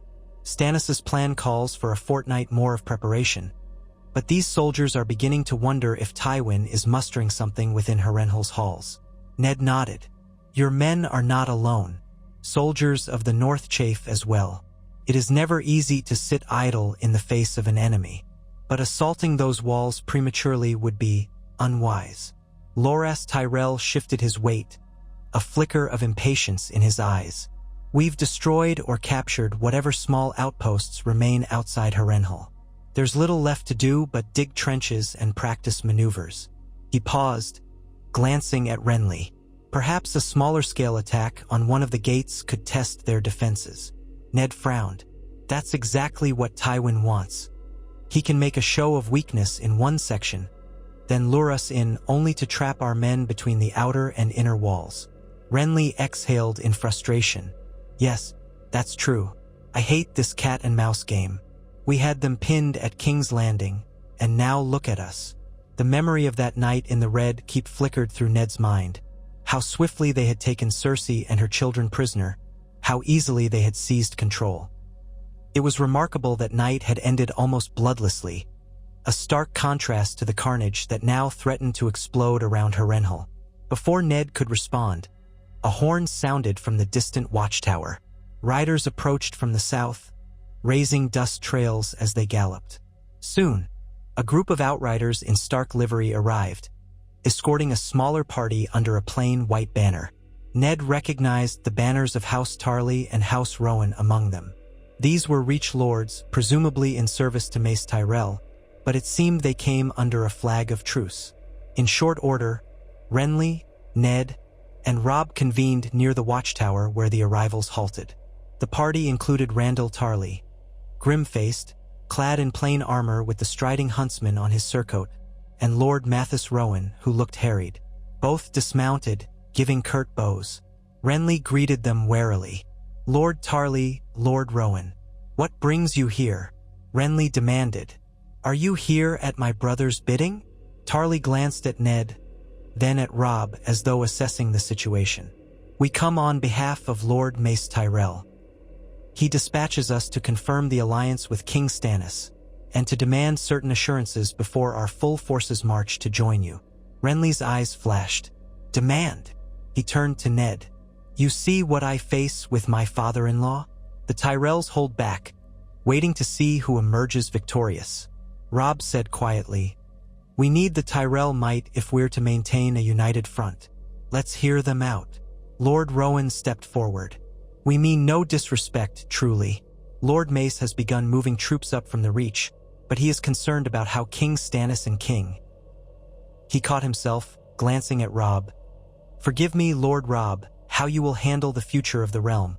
He wants to ensure his daughter's position, should King Stannis die without heir." Renly's lips pressed into a thin line. "It's always about marriages and lines of succession with Mace. He wants confirmation that his daughter Marjorie, my wife, would remain queen if anything should happen to Stannis." A flicker of puzzlement crossed Ned's face. "But Stannis is already married to Lady Sellis. How can Marjorie be recognized as queen?" Renly spoke through clenched teeth. "A trifling detail. Marjorie and I were wed in a ceremony to bind the Baratheons and Tyrells. We had hoped to present her as Robert's bride to unify the realm, before events overtook us. Now that Stannis is king, the Tyrells want to ensure that Marjorie is not cast aside." Lord Tarly broke in. "My lord, the Tyrells marched in good faith when they believed a Baratheon they favored would be king. Yourself, or else that your brother might adopt your wife as queen by some arrangement. Now, with both you and Stannis in the field, we simply request a formal agreement. If Stannis perishes without issue, your own claims revert and Marjorie remains queen. Lord Mace wants this in writing, with the signatures of the realm's great lords." Ned sighed inwardly. This was the kind of complex politicking that had forever made him uncomfortable in King's Landing. "Has Lord Mace indicated when his troops will join us?" he asked, trying to steer the conversation to more pressing matters. Rowan answered, "Within a fortnight, we expect the main Tyrell host to arrive near King's Landing. Another large contingent is at Bitterbridge, ready to march north. They only await the final word from Lord Mace." Renly nodded, though clearly displeased by Tarly's manner. "Very well. The alliance stands if they come to our aid now, but King Stannis will need to finalize any talk of succession." "I cannot speak for him." Tarly's gaze flickered. "We ask that you bring our message to the king. If he refuses, the Tyrell banners may remain neutral. My lord regrets that it must be so, but House Tyrell will not act unless certain conditions are met." Renly's hands clenched. "Very well," he repeated, more stiffly this time. "We will speak to my brother. You may remain in our camp until you receive his reply." Tarly bowed. "That is acceptable." The meeting ended, and the two Reach Lords rode deeper into the encampment with their escorts. Robb let out a breath. Yet more entanglements. Renly's frustration simmered beneath the surface. Mace Tyrell's demands only grow. "But we do need their swords." Ned tried to speak calmly. "We'll bring this to Stannis. Perhaps we can craft a compromise." The The Tyrells must see that if we defeat Tywin here, the war could be over swiftly. They'd want to be on the winning side. Renly gave a curt nod, though his eyes glinted with anger. Come, let's speak to him. They found Stannis outside his pavilion, watching as newly built trebuchets were rolled into position near a low earthen ramp. Carpenters and engineers sweated in the hot afternoon sun, shouting orders to pull the colossal machines forward. Melisandre stood at a distance, her red robes bright against the dusty landscape, seemingly transfixed by the siege engines. Stannis turned as they approached. "What's happened?" he demanded. Renly explained the demands of the Tyrell envoys. Stannis's expression grew darker with every word. "They think I will sign away the throne to your new bride, brother? Preposterous. I have a wife. Celis is not beloved by the realm, but she is my lawful queen, and I do not intend to die childless." Renly exhaled. "Stannis, the Tyrells are cautious. They'll withhold their full strength until they're certain of their advantage. All we need do is sign some agreement stating that if you have no heirs, then the succession passes through me or my line, and Margaery is recognized as queen consort. It's a contingency." A muscle worked in Stannis's jaw. "I dislike being coerced, but we need their men to secure the realm." He looked to Ned. "Lord Stark, what would you advise?" Ned chose his words carefully. "Your Grace, House Tyrell's forces could help us finish this war swiftly. The longer it drags on, the more the realm suffers. If all they require is a written acknowledgement of a possibility, one that might never come to pass, it may be a price worth paying to see Tywin defeated. And after the war is won, you will be in a stronger position to negotiate further." Stannis grunted, eyes flicking to Melisandre for a moment, as though seeking her counsel. The Red Priestess inclined her head. "The light has shown me that victory comes from unity. Sometimes one must accept a lesser compromise to ensure the greater triumph." Stannis's mouth thinned. He was a man who abhorred bending, but even he could see the sense of it. "Very well," he said at last. "Draft this agreement. I will sign, but only if it clearly states that if I have a living heir, the throne is theirs by right, and Margaery's claim vanishes. If I die without a child, then it reverts to my brother's line. That is all. If Mace Tyrell demands more, let him do his worst." Renly let out a breath of relief. "Thank you. I'll see to it at once." Stannis dismissed the matter with a wave, turning back to watch the trebuchets. He seemed to brood. Ned lingered a moment, regarding the king's rigid posture. Stannis was a man of principle. Unfortunately, principle did not always align with the messy realities of politics. But for the moment, a workable compromise had been found. That evening, a small council was held in the royal pavilion to finalize the wording of the Tyrell agreement. Renly, Davos, Ned, and Melisandre were present alongside a master-at-arms who had skill in reading and writing formal contracts. The parchment was meticulously drafted, stating that in the event of King Stannis's death without natural issue, the crown would pass to the line of Renly Baratheon, and that Margaery Tyrell would be recognized as queen consort. Celis Florent was not mentioned in detail, which Ned noticed but did not remark upon, likely to avoid complications. Stannis signed with a curt flourish of quill. Renly affixed his own signature, and Ned added his name as a witness. Davos also signed, representing the crown's loyal advisors. Melisandre merely watched, smiling faintly. The next morning, Tarly and Rowan received the sealed document. They studied it, then bowed stiffly. "We will dispatch this to Lord Mace at once," said Tarly. "Once he confirms receipt, I expect the Tyrell banners shall march north." Renly gave them an impatient gesture of farewell. "See that they do not tarry. Every day we sit here, Tywin grows more entrenched." Randall Tarly met his gaze. "If the assault on Harrenhal succeeds before our arrival, do not forget House Tyrell's part in making the alliance possible." With that, he and his companion departed. A week followed. The besieging forces continued to tighten their lines around Harrenhal, filling in ditches, building rams, massing more engines of war. Scouts reported sporadic sightings of Lannister outriders, but no large foray like the one that had hit them at night. Tywin seemed content to remain behind the walls, perhaps waiting for some sign or seeking an opportunity to slip out. Jaime Lannister, rumored to be inside with him, had not shown his face on the battlements. In the camp, men grew restless. Fights broke out over dice games, or over petty slights exchanged after too much wine. Ned and the other lords did their best to keep discipline. Stannis ordered daily drills, forcing the soldiers to practice formation after formation beneath the sweltering summer sun. Renly tried to offset the gloom with occasional feasts, though the supplies were rationed.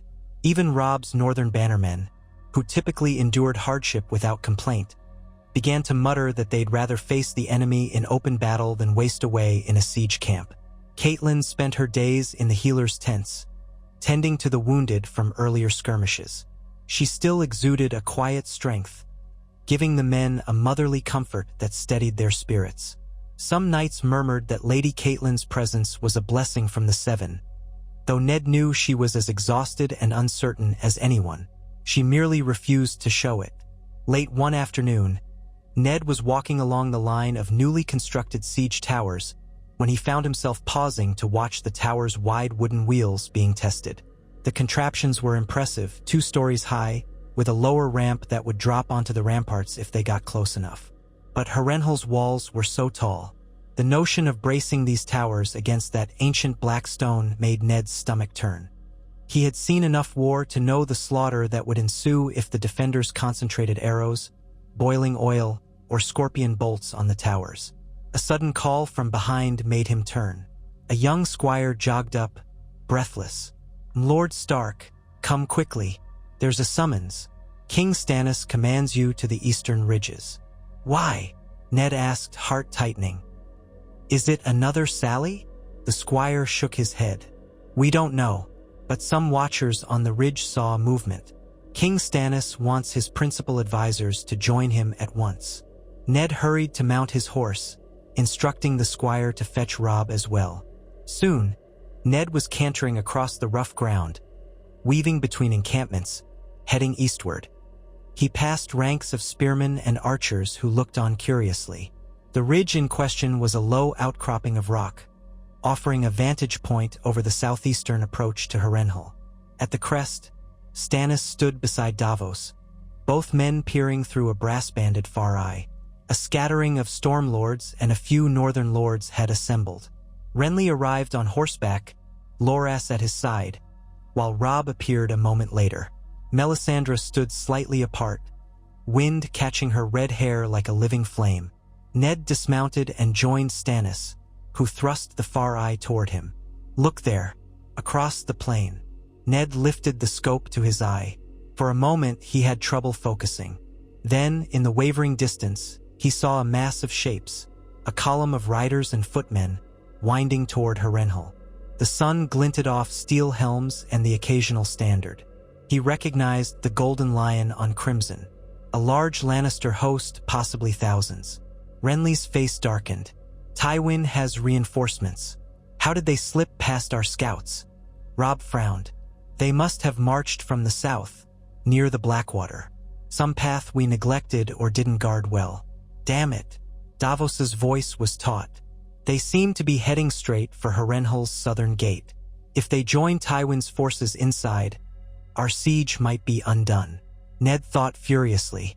"We can't let them enter uncontested. If that host gets behind the walls, Tywin's strength will be doubled. Then the castle might be truly impregnable." Stannis lowered his jaw in grim determination. "Then we must move immediately. We'll meet them in open battle before they can reach the castle. Rouse the men. This is the moment we've waited for." He swung onto his horse. Even as horns blew across the camp to rally the troops, Ned felt his blood quicken. At last, the Alliance had an opportunity to force a fight. The Lannister reinforcements were out in the open, presumably trying to time their arrival to slip in. If the Alliance armies moved swiftly, they could catch them on the plain. A pitched battle now seemed inevitable. Renly let out a breath and set his helmet on his head, the golden antlers arching proudly. "I'll gather my Stormlords. We'll form the vanguard." He rode off with Loras and their retinue. Robb turned to Ned. "I'll move our northern cavalry around the flank. If we hit them from the side while the main host presses forward, we can pin them before they ever see Harrenhal's gate." He spurred his horse away. Stannis nodded to Davos. "Have the archers line up on that ridge to rain arrows down. We'll bring the footmen in a broad line across the plain. Hurry." Davos saluted and galloped away to carry out the orders. Ned moved to follow, but Stannis caught his eye. For a moment, they regarded each other in the swirl of gathering chaos. "Lord Stark," the king said in a low voice, "I will rely on you to hold the center with me. Can you ride with your shoulder wound?" Ned forced a firm nod. "I can." Stannis placed a gauntlet hand on Ned's arm. It was a rare gesture of trust from a man as aloof as Stannis Baratheon. "Then let us see this done. If we smash this new Lannister force, Tywin's cause is lost." They wheeled their horses and thundered down the ridge, the wind whipping Ned's hair back, adrenaline flooding his veins. Soldiers in the camp scrambled to form ranks, banners rising like a forest of color amid the dusty churn of boots and hooves. Drums began to pound. Horns signaled each unit to its assigned place. The earlier gloom of siege life vanished, replaced by the charged tension of men preparing for battle on open ground. Soon, Ned found himself at the head of the Stark infantry, arrayed in a wide line alongside the Stormland foot. Stannis, in black plate, took up position with them, while his own banner men, crowned stag over a flaming heart, rippled overhead. Melisandre was nowhere to be seen, perhaps among the baggage train or on some vantage point. Renly's green and gold standard was visible to the far right flank, cavalry forming in tight wedges. Robb's northern cavalry circled behind a copse of trees, preparing for the flanking maneuver. The Riverlords massed on the left, the Tully fish flying high. On the horizon, the Lannister column came into clearer view. It was not as large as the entire Lannister army. Perhaps this was a detachment or a new levy, but still formidable, with rows of spearmen and cavalry shimmering under the sun. Their banners carried the Golden Lion, and Ned recognized the banner of the Crakehalls as well. Their front ranks advanced at a brisk pace, likely hoping to break through before the alliance could fully deploy. Stannis raised his sword, the midday sun glinting on its steel. A roar went up along the line as men braced shields and nocked arrows. Ned's heart pounded. He recalled the fear and exhilaration of Robert's rebellion, the clash at the Trident. This was a smaller field, yet the stakes felt no less monumental. The Lannisters, seeing the alliance arrayed in their path, began to shift formation. Ned sensed their desperation. They wanted to punch through, but the alliance had the advantage of numbers and position. He saw the Lannister vanguard separate into blocks, some heavy cavalry in front with a line of crossbowmen behind. The sun glinted on their raised spears and polished plate. Dust rose around their boots. Then the horns sounded again. The alliance advanced. The earth seemed to tremble under the march of thousands. Archers let fly a volley of arrows that arced high and then plummeted into the Lannister lines, peppering them with deadly black shafts. Cries rang out as men fell, but the Lannister cavalry kicked into a canter, lances couched, determined to meet the alliance before the next volley could strike. Stannis bellowed, "Hold the line!" and Ned echoed the cry. Shields locked. Spears bristled. The Lannister cavalry thundered closer, hoofs pounding like rolling thunder. Impact. Horses screamed as they slammed into the row of spears. Some riders were hurled from their saddles. Others managed to break through pockets of the line, hacking with swords and maces. The alliance footmen fought back fiercely.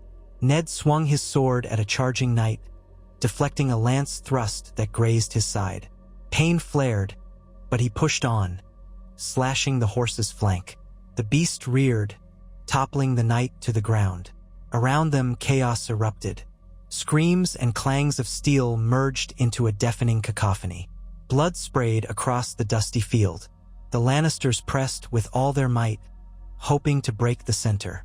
Far to the right, Ned caught glimpses of Renly's cavalry launching a countercharge, green cloaks streaming behind them. The Lannister flank buckled under that sudden assault.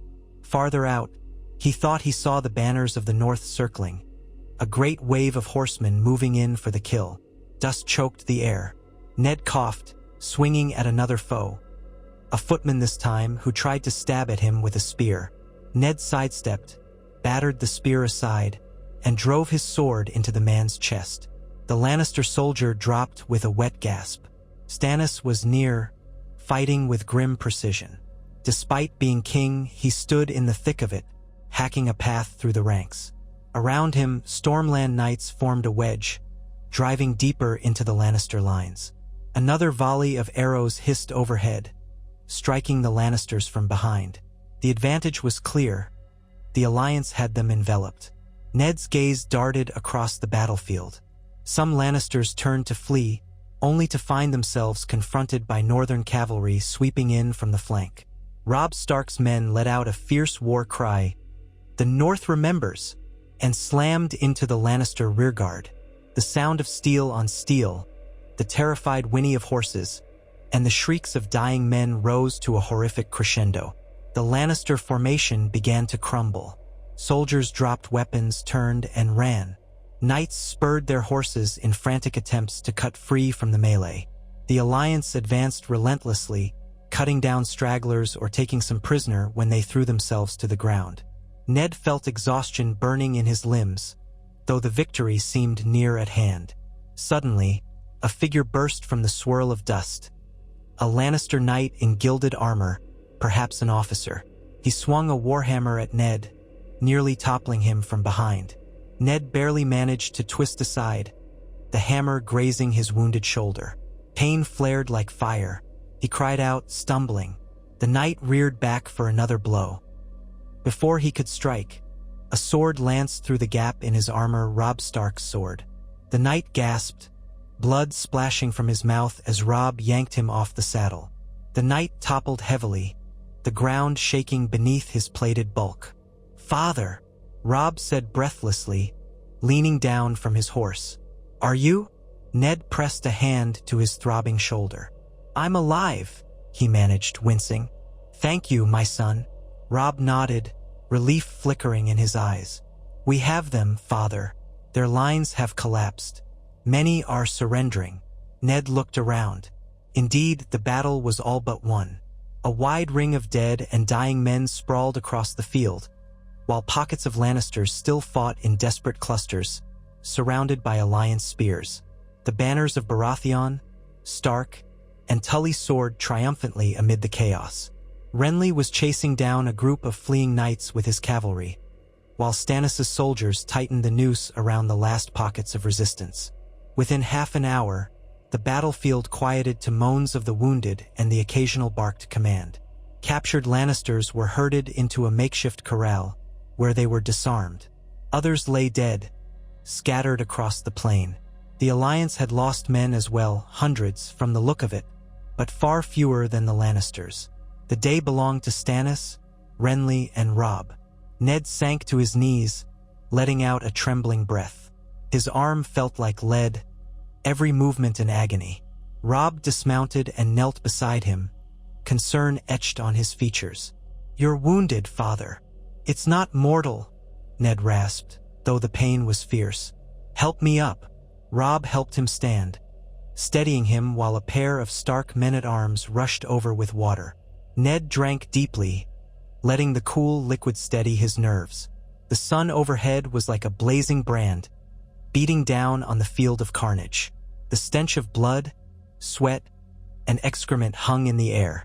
Stannis approached, helmet under his arm, face grimy and streaked with dust. "Well fought, Lord Stark. You hold your ground like a true son of the North." Ned bowed his head in gratitude. "Your Grace, the victory is yours." Stannis shook his head. "It is ours." He gazed across the field. "We'll see to the wounded, gather the dead. Then we march on Harrenhal. Tywin's last hope for reinforcements is dashed. He must come out or starve." Renly rode up, reining in beside them. "A glorious victory, brother. The knights of the Stormlands did you proud." He spoke with triumph, though his eyes flicked to Ned with momentary concern. I see you've taken a wound. Ned forced a small smile. I'll live, my lord. The men fought bravely. Renly nodded. We should move quickly now. Harrenhal's garrison might be uneasy if they see this defeat. Stannis's expression hardened. Agreed. We press our advantage. The siege has new impetus. Tywin's reinforcements lie broken on this field. Robb asked, should we treat with him again? Offer terms now that he's lost more men. Melisandre appeared suddenly at Stannis's flank, silent as a wraith, though the clang of the battlefield still echoed around them. She spoke in a soft voice that carried uncanny power. The flames have shown me the fortress undone. Blood begets blood, and the lion shall be devoured. Stannis regarded her for a moment, then said to Robb, we can offer terms, though I doubt Tywin will bend. Still, to show we are not butchers, we can extend one final offer of surrender. Ned supported that. He had no love for Tywin, but fewer deaths were always preferable. Let us do so. Then, if he refuses, the fault is his. Renly seemed slightly irritated by any talk of leniency, but he did not argue. The moment belonged to them. The lion had been cut off at the knees. Now only the fortress itself remained. After the field was secured, the alliance set about the grim business of collecting bodies, seeing to the wounded and reforming ranks. A messenger was sent to Harrenhal under a flag of truce, bearing a letter demanding Tywin's unconditional surrender. All the while, the main host began to move closer to the castle, siege towers rolling with fresh purpose, rams and trebuchets lined up. The men marched with a renewed sense of victory.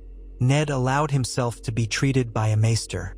The wound on his shoulder, aggravated by the hammer blow, needed stitches and fresh bandaging. Catelyn found him in the healer's tent, letting out a relieved cry when she saw his injuries were not fatal. She helped the maester clean the wound, her gentle hands soothing despite the sting of antiseptics. You need rest, she murmured, brushing sweat-soaked hair from his forehead. He gazed at her, feeling the bone-deep weariness of a man who had seen too many fields of death. When this war is over, Cat, I swear I'll rest for a year. She tried to smile. Let us hope the war truly ends soon. Outside, horns sounded anew. Through the tent flap, Ned glimpsed men forming up in ranks, the battered alliance still strong in numbers. Harrenhal loomed on the horizon, its black silhouette unchanging. With Tywin's reinforcements crushed, it felt as though the noose was tightening around the Lannisters' necks. At dusk, the messenger returned. He was bloodied, shaken. According to his report, the Lannisters had fired arrows at him even as he carried the white flag. One arrow took him in the leg, and only the quick arrival of a Harrenhal guard, who recognized the rules of parley, saved him from death. He delivered Stannis's letter, but Tywin's response had been a curt refusal, accompanied by insults. The war would go on. Stannis, incensed, ordered the final preparations for an assault on Harrenhal's eastern gate. If Tywin would not come out, they would force their way in. The battered fortress would see blood again, just as it had so many times in the realm's long, dark history. Morning came, bleak and overcast. A stiff wind blew from the west, carrying the faint reek of burnt farmland. The alliance arrayed itself in a vast semicircle around Harrenhal's walls, siege engines at the fore. Banners fluttered with grim resolve. Drummers pounded out a cadence that echoed against the blackened stone. From atop the walls, the Lannisters watched, presumably readying their defenses. Archers lined the ramparts. Some carried pots of boiling pitch or wildfire, which Ned could see glimmering in the pale daylight. No illusions about the horror to come. Stannis and Renly led the central assault, with Robb Stark commanding a contingent of northern men on the left flank, aiming to scale a portion of the wall that had cracks and crevices from old dragonfire damage. Siege towers rolled forward, accompanied by swarms of infantry with shields raised overhead. Archers advanced in waves, loosing arrow after arrow. Ned, though his shoulder ached abominably, took command of one of the tower assault groups, aided by Ser Wendell Manderly and other stout northern knights. They pushed the tower forward on its creaking wheels, each step harried by arrow fire from above. Arrows thudded into the wooden sides, some piercing a gap and striking the men huddled within. Ned ducked beneath a crossbeam as a shaft whistled past his ear. A deafening crash sounded from their right. A catapult stone hammered into the outer gate, shattering timbers. The Lannisters retaliated, launching heavy stones from within the castle. One crashed into the ground near a cluster of Stormland soldiers, flinging men aside in a burst of dirt and torn limbs. Screams filled the air. Still, the Alliance advanced wave after wave. Ned felt the tower jolt as it hit a dip in the muddy ground. Men strained at the push bars, cursing and sweating to keep it upright. Crossbow bolts rained down from the ramparts, and one slammed into a soldier beside Ned, dropping him instantly. Others stepped forward to take his place. The push continued. Farther along the wall, Ned saw Robb's banner cresting near another tower. A grapnel soared overhead, hooking the broken crenellations of Harrenhal's scorched tower.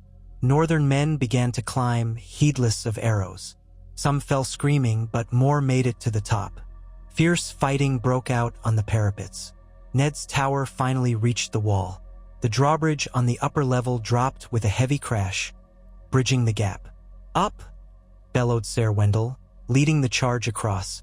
Ned followed, sword in hand, forcing himself through the pain. The narrow walkway shook with the press of men. The ramparts were a nightmare of close-quarter combat. Lannister archers drew short swords as the Alliance soldiers poured onto the wall walk. Bodies piled up. Ned's sword clanged against a Lannister's shield. He twisted aside, slashing the man's thigh. Another Lannister stabbed at Ned's back, but a Stark soldier intervened, driving his own blade into the attacker. The walkway grew slick with blood. Step by step, Ned pressed on. Above him, the sky rumbled with distant thunder, as though the gods themselves were angered by the carnage. Smoke from pitch fires curled in acrid plumes.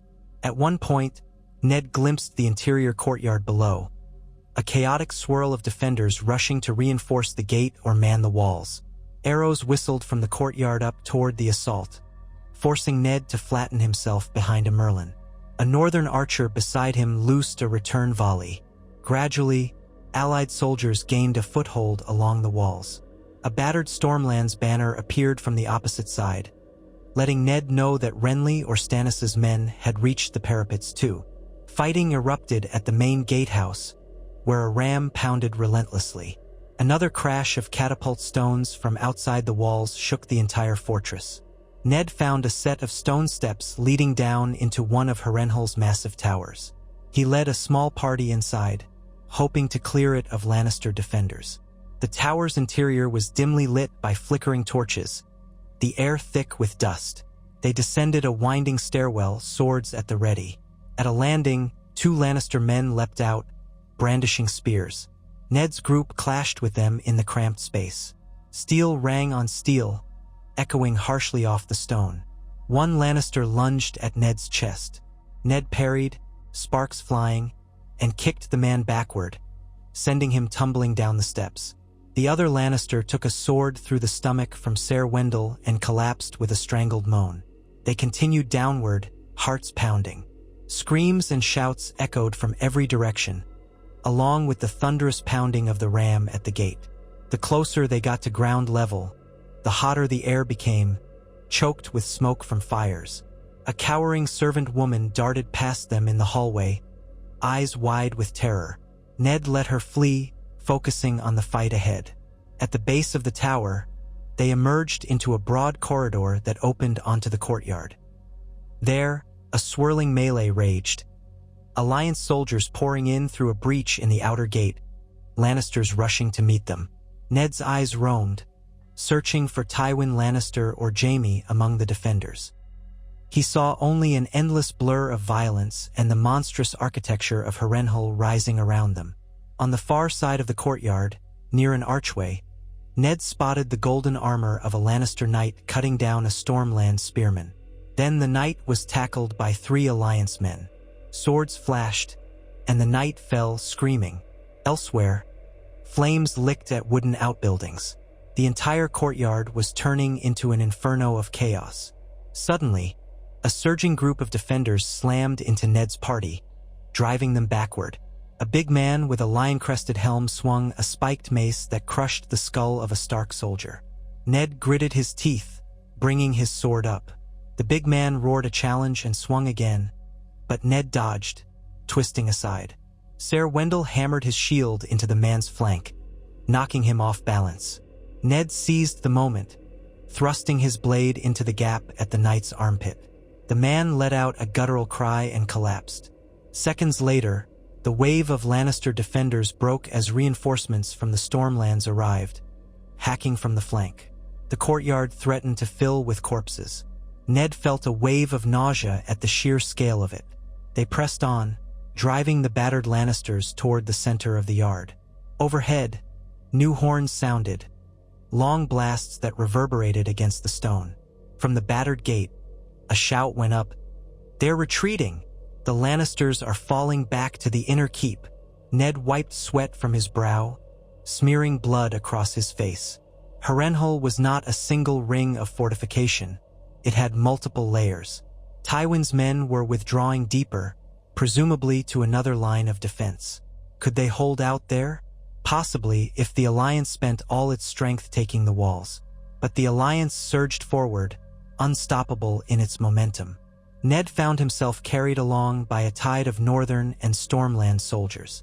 Through a wide archway, they emerged into a second courtyard, overshadowed by Harrenhal's monstrous towers. More fighting raged here, though the defenders were fewer. The Lannisters had lost many men. Bodies littered the ground in horrifying numbers. Ned spotted Robb's standard to the left, the direwolf on a field of gray. He made for it, fighting past pockets of resistance. When at last he reached Robb, the young man was spattered in blood, helmet gone, hair plastered to his head by sweat. "Father!" Robb gasped, relief in his voice. "We've pushed them back this far. Some are barricading themselves in the Hall of 100 Hearths. Others are fleeing into the cellars." Ned tried to catch his breath. "Have you seen Tywin? Or Jaime?" Robb shook his head. "No sign. They could be deeper in." Nearby, Renly appeared, helmet dented, cloak torn. "We've seized a portion of the keep, but the tower near the Godswood is still held by the Lannisters. Stannis is leading a group to flush them out." An explosion rocked the courtyard, sending debris flying. Ned shielded his face as splinters of wood rained down. He glimpsed a swirl of green wildfire, igniting near one of the battered towers. Men screamed in agony, consumed by flames. "7 hells," Robb muttered. "They've lit wildfire to cover their retreat." Renly coughed, wiping smoke from his face. "We can't let them burn the entire castle around us. Spread the word. Be cautious. If they've stored more wildfire in here, we could all go up in flames." Ned nodded, heart pounding. The assault had turned into a savage free-for-all. Yet it seemed the defenders were in disarray. Pockets of battle flared across Harrenhal's massive grounds. Archers still exchanged fire from broken galleries overhead. At the gate to the Hall of 100 Hearths, Alliance footmen battered down hastily thrown-up barricades. A wave of Stormland soldiers rushed past, carrying a ram. The battered door gave way under the assault, splintering inward. Shouts of victory went up. Moments later, a swirl of steel on steel erupted inside as the Stormlords poured in to engage whatever Lannister troops remained within. "Stay close," Ned told Robb, though he knew the boy was a seasoned commander by now. His fatherly instincts flared anyway. They moved together, picking their way across the carnage, ready to join the next push. The stench was nearly overpowering, burnt flesh, blood, and smoke. Horses lay collapsed, entrails spilled. Ned forced himself not to dwell on it, focusing on the living who still needed his sword. They navigated through a corridor near the courtyard's edge, where an ornate archway led to a lesser hall. Inside, they found half a dozen Lannisters cowering behind overturned tables. "Drop your weapons," Robb shouted, blade at the ready. 2 men complied, dropping swords and raising their hands. The others lunged in a final act of desperation. Robb's bannermen cut them down swiftly. One of the surrendered men begged for mercy, sobbing about how Tywin had threatened any who deserted. Ned felt a pang of pity. Were rarely offered easy choices. He instructed the man to drop to his knees and had one of the Stark soldiers take him prisoner. Elsewhere, the sounds of combat gradually lessened, replaced by the crackle of fires and the screams of the injured. The assault had overrun most of Harrenhal. Fires raged in some sections. Alliance soldiers scrambled to douse flames or loot the storerooms. The Lannisters who still fought were being cornered. Suddenly, horns blew in one prolonged note, echoing across the castle. Ned and Robb exchanged glances. That blast often signaled a victory or a significant event. They hurried outside into the courtyard. There they saw men cheering, raising swords in triumph. Standing among them was King Stannis, his armor scorched and dented, but intact. Next to him, the Hound stood, Sandor Clegane, though once sworn to Joffrey, now apparently seized in the chaos. Or had he turned coat? Ned couldn't be sure. Lying at Stannis' feet, pinned by spears, was a golden-armored figure. Jaime Lannister. His helm had been torn off, revealing his sweat-soaked golden hair. Blood ran from a wound on his forehead. His face was contorted in fury. Stannis raised his sword overhead. "Behold, the Kingslayer," he roared. He refused to yield, but now he lies at our mercy. Men cheered wildly. Jaime spat blood, eyes aflame with defiance. "You'll not hold me long, Baratheon. My father. Your father is finished." Stannis cut him off, voice like iron. "Your reinforcements are defeated. Your gates have fallen. Where is Tywin Lannister? Where is the man who caused this war?" Jaime coughed. He'll never bow to you." A group of northern soldiers dragged forward a battered knight with the red lion of Casterly Rock on his torn surcoat. The knight gasped. "Tywin, he fled. Escaped through the postern gate." Some men followed him. Stannis' face twisted with fury. "He means to escape even now.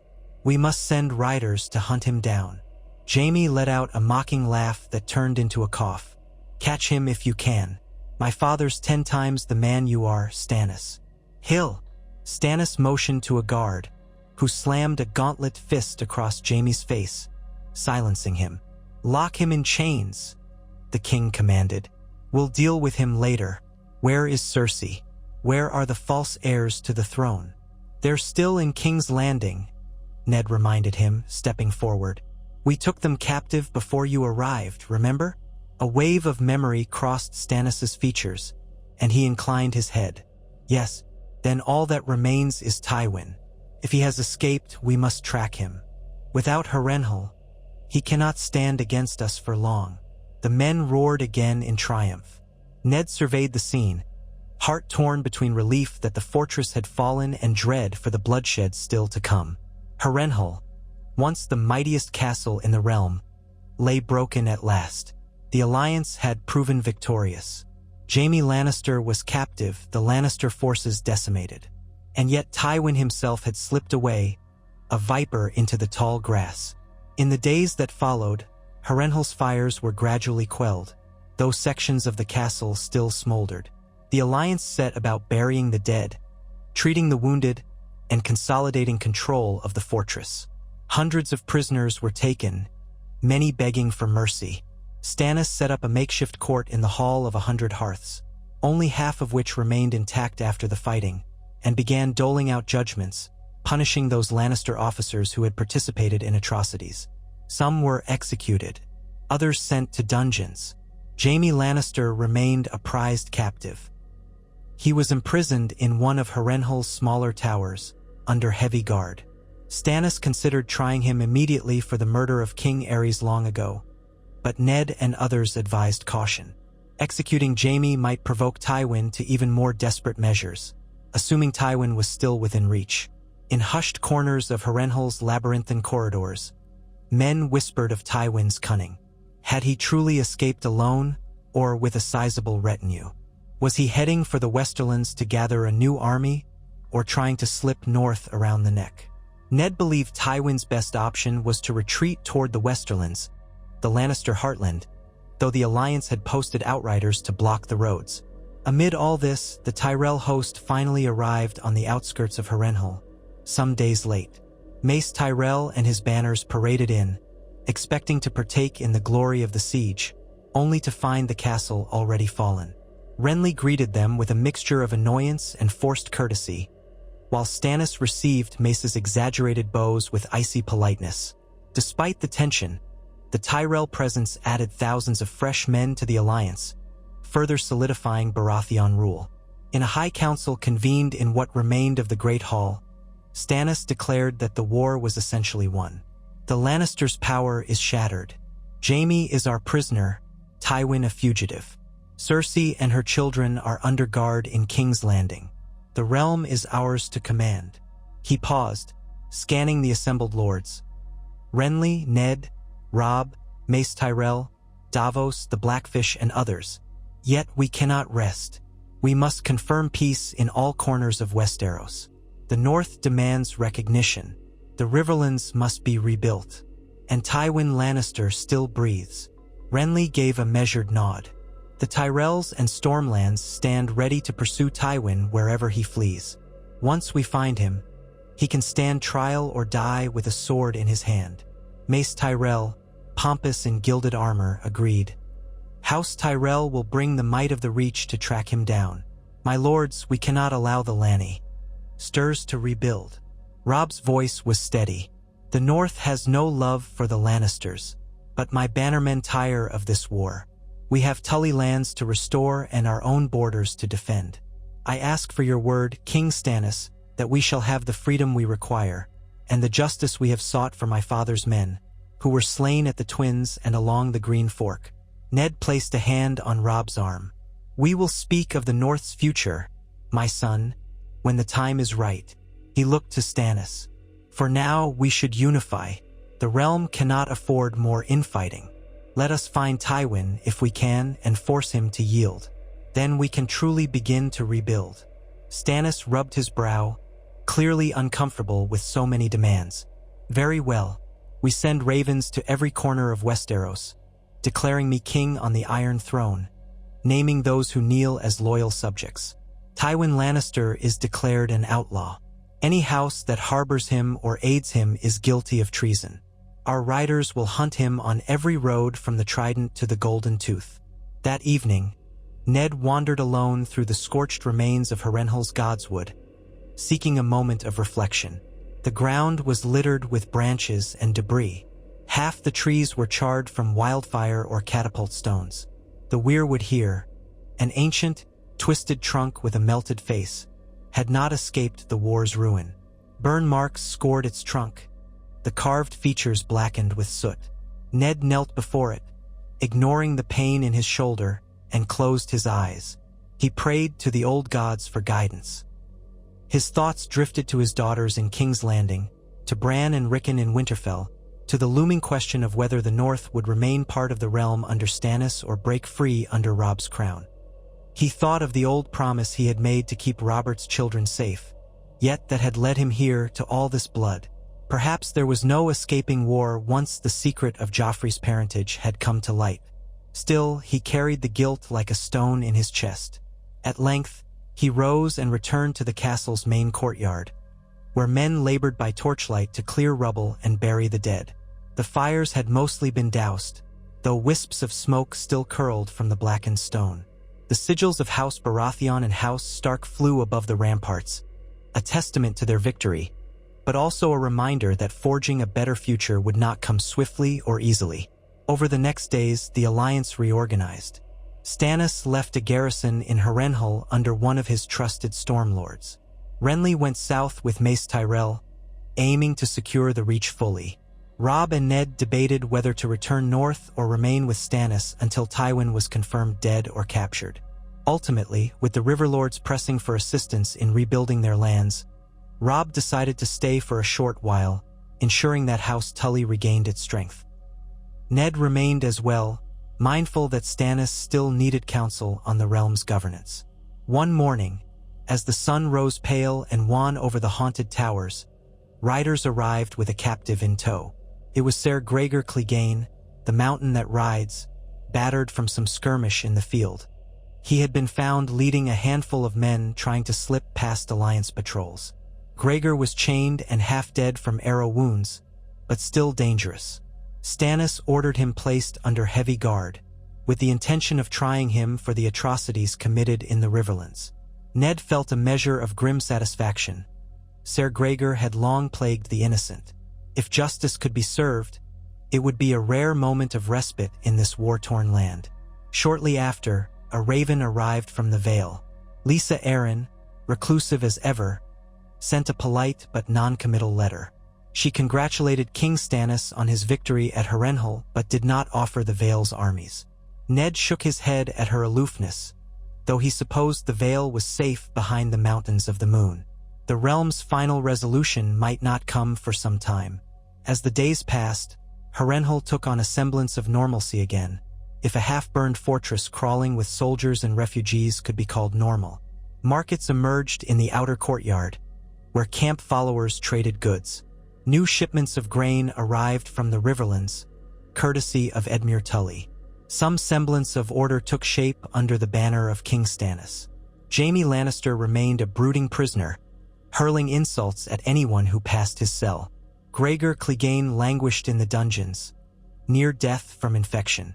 Tywin Lannister was nowhere to be found, his trail lost somewhere near the God's Eye. Ned spent his time drafting letters to the north, ensuring that the approach of winter was well managed. He also wrote to King's Landing, instructing the loyal garrison there to maintain calm and keep watch over Queen Cersei and her children. If she tried to escape or incite a rebellion, they were to restrain her. So far, the city seemed subdued.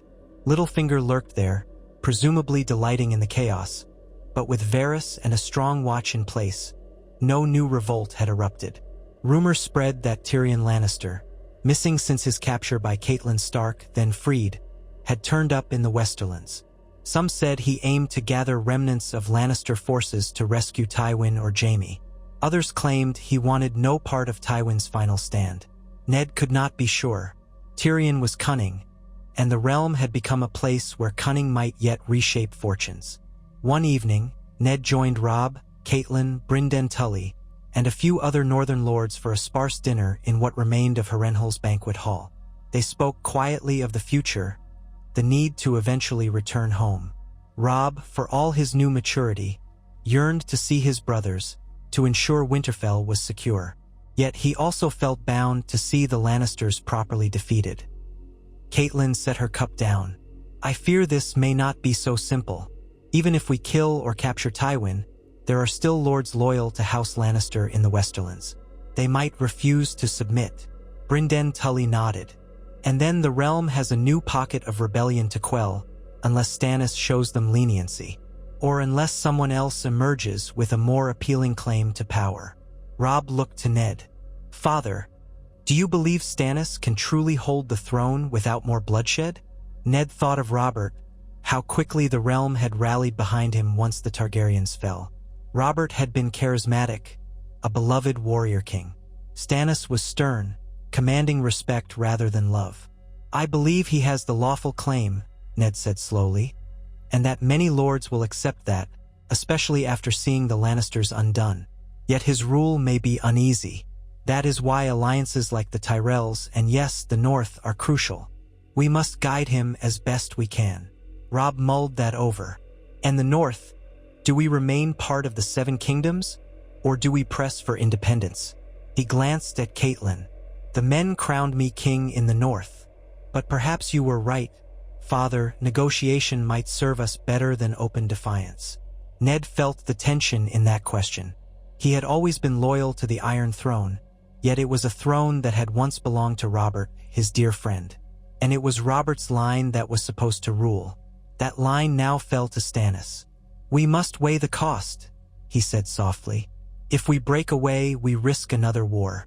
If we remain, do we keep our autonomy in some matters? Stannis is not a man to ignore tradition. He might grant the North a measure of freedom if we remain loyal. I do not wish to see the North burn in yet another conflict. Robb nodded, though he seemed uncertain. I will follow your counsel. Before the issue could be settled, Trumpets sounded in the courtyard outside, urgent notes echoing against stone. They all shot to their feet, hearts pounding. Another surprise? Another raid? Ned hurried from the table, drawing his sword out of habit. They emerged into the half-ruined courtyard to find a group of riders, dust-caked and weary, bearing the banner of House Bolton. Ned's heart clenched.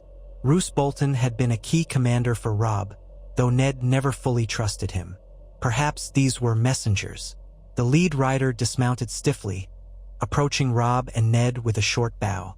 "My lords," he said in a raspy voice, "I bear grave news from the west. Tywin Lannister has eluded our hunts. But that is not all. Reports say he has joined forces with a Sellsword company, the Brave Companions they call themselves, and is wreaking havoc near the Gold Road. The local lords quake with fear, not knowing if they should submit or fight." A hush fell. Ned exchanged looks with Robb and Catelyn. Tywin was not finished. He would never be finished as long as breath remained in him. Renly and Mace Tyrell were far to the south. Stannis was here at Harrenhal, consolidating. If Tywin had turned to mercenaries, the conflict could flare anew, though on a smaller scale.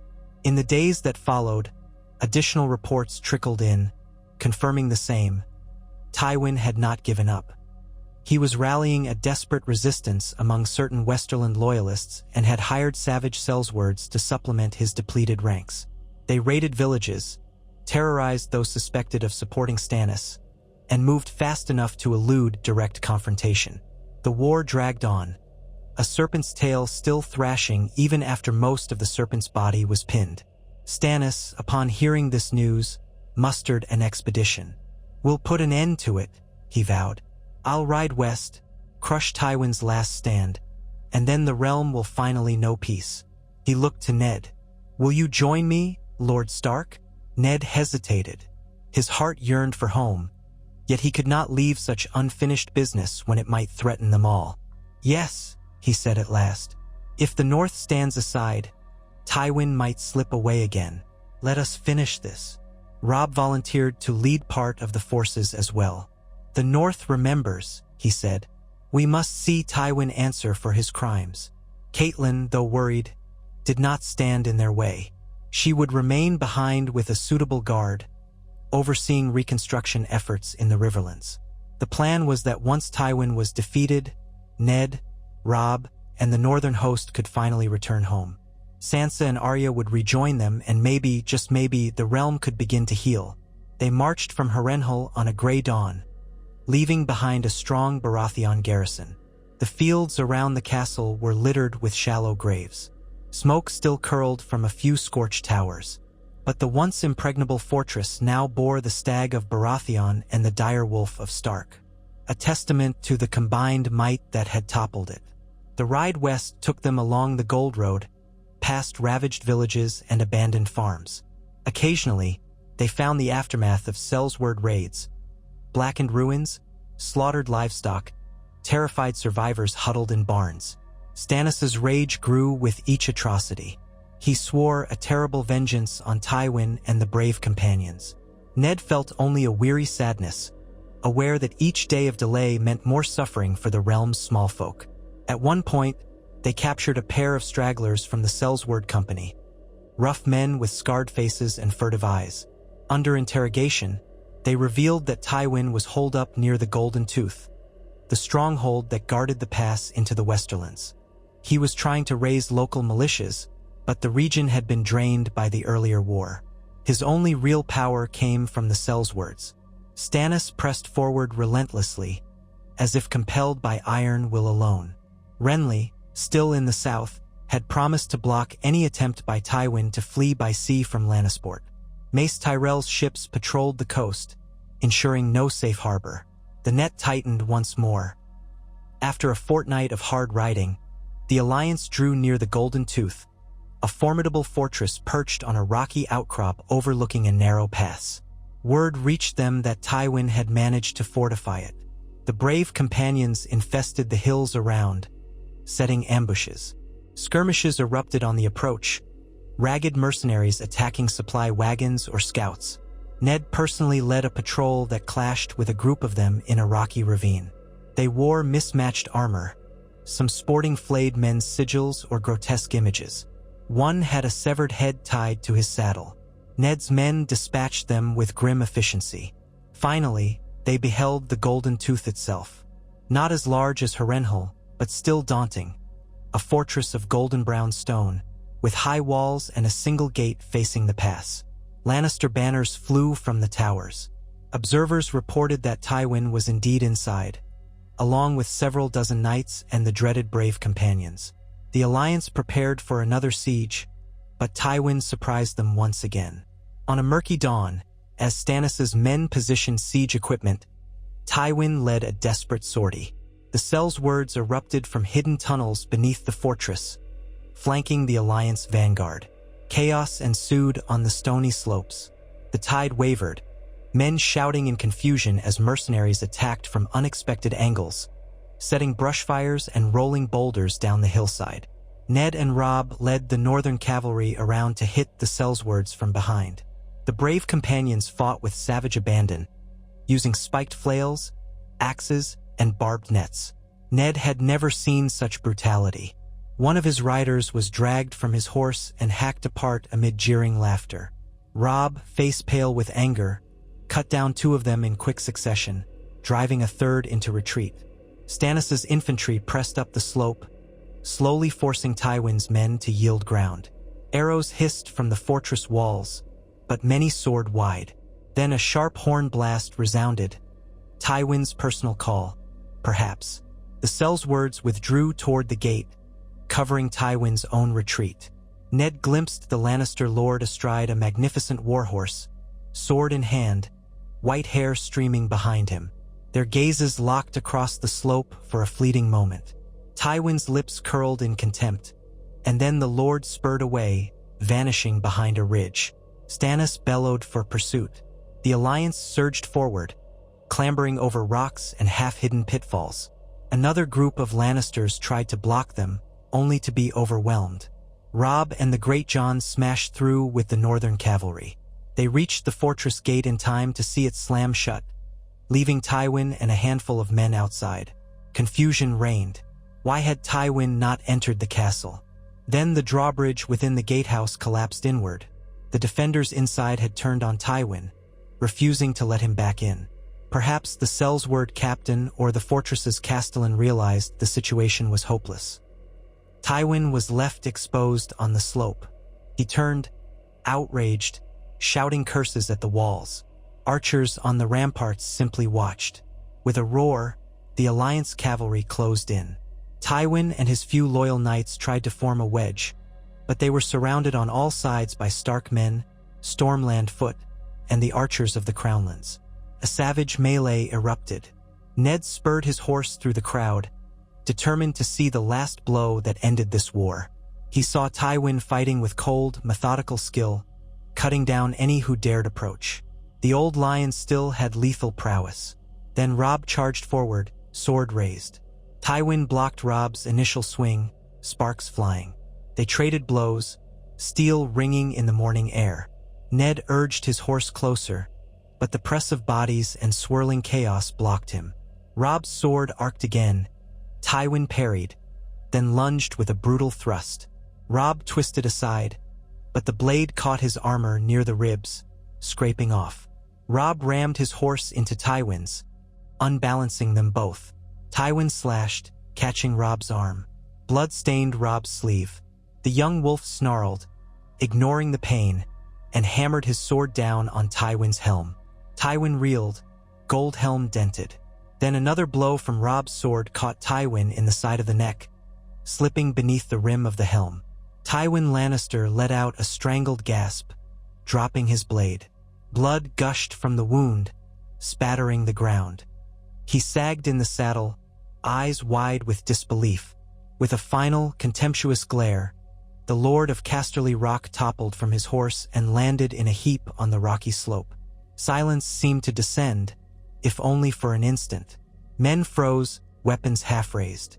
Tywin Lannister, the fearsome head of House Lannister, lay bleeding out, his lifeblood staining the stones. Robb, chest heaving, stared down at him. Then the enemy knights still alive around Tywin were cut down or surrendered, and a ragged cheer erupted from the Alliance soldiers. Ned pushed through the throng, dismounting to kneel beside his son. Robb was trembling, face pale, blood from the gash on his arm dripping steadily. Ned placed a hand on his shoulder. "You did it, Robb. It's over." Robb nodded slowly, eyes fixed on Tywin's still form. He was too dangerous to let live. Stannis arrived moments later with more men, gazing upon Tywin's corpse. "It is done," he declared. "The lion is dead. Their house cannot stand against us now." The men roared in triumph. Some sank to their knees in relief. Others hammered swords on shields. The golden lion's head on Tywin's breastplate was smeared with blood, a final symbol of House Lannister's downfall. Ned helped Robb to his feet, then pressed a cloth to the wound on his arm. "I'm proud of you, my son. You've done what had to be done."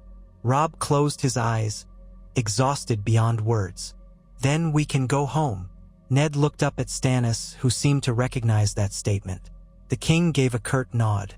"Yes," Stannis said. "Go home, Lord Stark, with my deepest thanks and my respect. The North has been invaluable in this struggle. Should you choose to remain in the realm, you will have my full favor. But if your men wish to withdraw now that the Lannisters are defeated, I will not gainsay them." Ned bowed his head. "You have the rightful throne, your grace. The realm is yours to govern. The North, my son and I must speak with our bannermen about how we move forward. But for now, I believe we all need peace." Stannis agreed. "Peace, yes. I shall see the realm restored. The Lannister's seat at Casterly Rock will be placed under a regent loyal to the crown. With Jaime as my prisoner, and Cersei and her children also captive, House Lannister's threat is ended. It's time to heal the scars of war." Renly arrived that night, having marched from the south after hearing of the new conflict. But he arrived to find the matter ended. Tywin lay dead, the brave companions had scattered, and the Golden Tooth was in Stannis' hands. The war was finished, or as finished as any war in Westeros ever truly was. In the weeks that followed, the alliances were codified. Stannis Baratheon sat the Iron Throne, recognized by a great council of lords. The Tyrells, Stormlands, Crownlands, and much of the Riverlands swore fealty. The Vale remained aloof but not hostile. Dorne observed from a distance, nursing old grudges but not rising up. The North debated returning to the fold or standing alone under Robb's crown. In the end, after much counsel from Ned, Robb decided to pledge fealty to Stannis, but on terms that guaranteed increased autonomy for the North. Winterfell would govern itself with minimal interference, and in return, the North would still be recognized as part of the Seven Kingdoms under the Baratheons. Thus, when Ned and Robb finally returned north, they carried letters bearing King Stannis' seal, promising a broad measure of independence for the North while maintaining a nominal unity. Robb's bannermen, weary of bloods, had accepted this compromise. They had lost many good men, but they had won respect for the North on the battlefield. The king in the North title, whispered fervently after the horrors inflicted by the Lannisters, receded into memory. The wolf's howl had been heard across the realm, enough that no Southron king would lightly provoke the North again. Back in King's Landing, Cersei was eventually put on trial for her role in the regicide conspiracy, though Stannis showed a measured clemency for her younger children, Myrcella and Tommen. Joffrey, proven to be no true Baratheon, was stripped of all titles and confined to a small keep outside the city. Jaime remained a prisoner, though Stannis eventually allowed for a negotiation of his release in exchange for hostages and reparations from the Westerlands. The final shape of justice was not entirely satisfying. Many crimes went half-punished, many innocents had died. But Westeros was a place where absolute justice rarely found a foothold. And yet, in the North, Ned Stark found a measure of peace. He returned to Winterfell at last, greeted by his younger sons, whose faces lit up when they saw him. Sansa and Arya were brought north as well, away from the viper's nest of the capital. Catelyn wept at the gates, clutching them all. Robb resumed his place as heir to Winterfell, though the lords still hailed him as a battle-proven leader. They spoke of him with pride, how he had fought at the Trident's banks, at Renly, and at the Golden Tooth, playing a pivotal role in ending House Lannister's rebellion. Arya demanded to learn more swordplay, though Ned tried gently to steer her toward more Leda-like pursuits.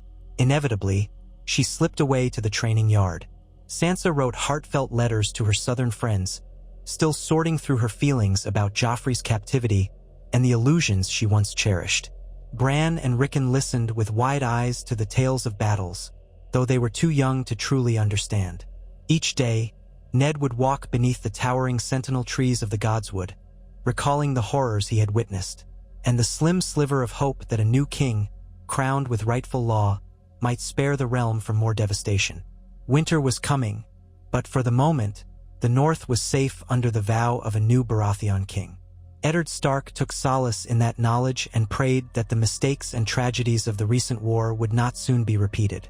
In the end, the question, what if Ned Stark had joined Renly Baratheon instead of seeking justice alone, found its answer in the forging of an unlikely alliance that seized King's Landing swiftly and averted some of the immediate chaos Joffrey would have unleashed. Yet war still came, as war always does in Westeros. The lines of succession, the personal ambitions of proud lords, and the iron necessity of vengeance drew blood on fields and in fortress halls. Harrenhal burned, the Golden Tooth fell, and Tywin Lannister was slain. But the realm found its measure of conclusion without the more widespread devastation that might have erupted had Joffrey reigned or had the Baratheons warred among themselves from the start. So, in the frosty hush of Winterfell's Godswood, Ned Stark could at least believe that his choice had spared some lives and shortened the war, even if it had not removed every cruelty or heartbreak. He had honored Robert's final wishes, placed Stannis on the Iron Throne, and protected the future of his own children. For a man who prized duty and family above all else, that was enough. He knelt by the ancient heart tree, feeling the bite of the northern wind on his cheeks, and closed his eyes to whisper a final prayer of thanks to the old gods, hoping they would bless this hard-won peace.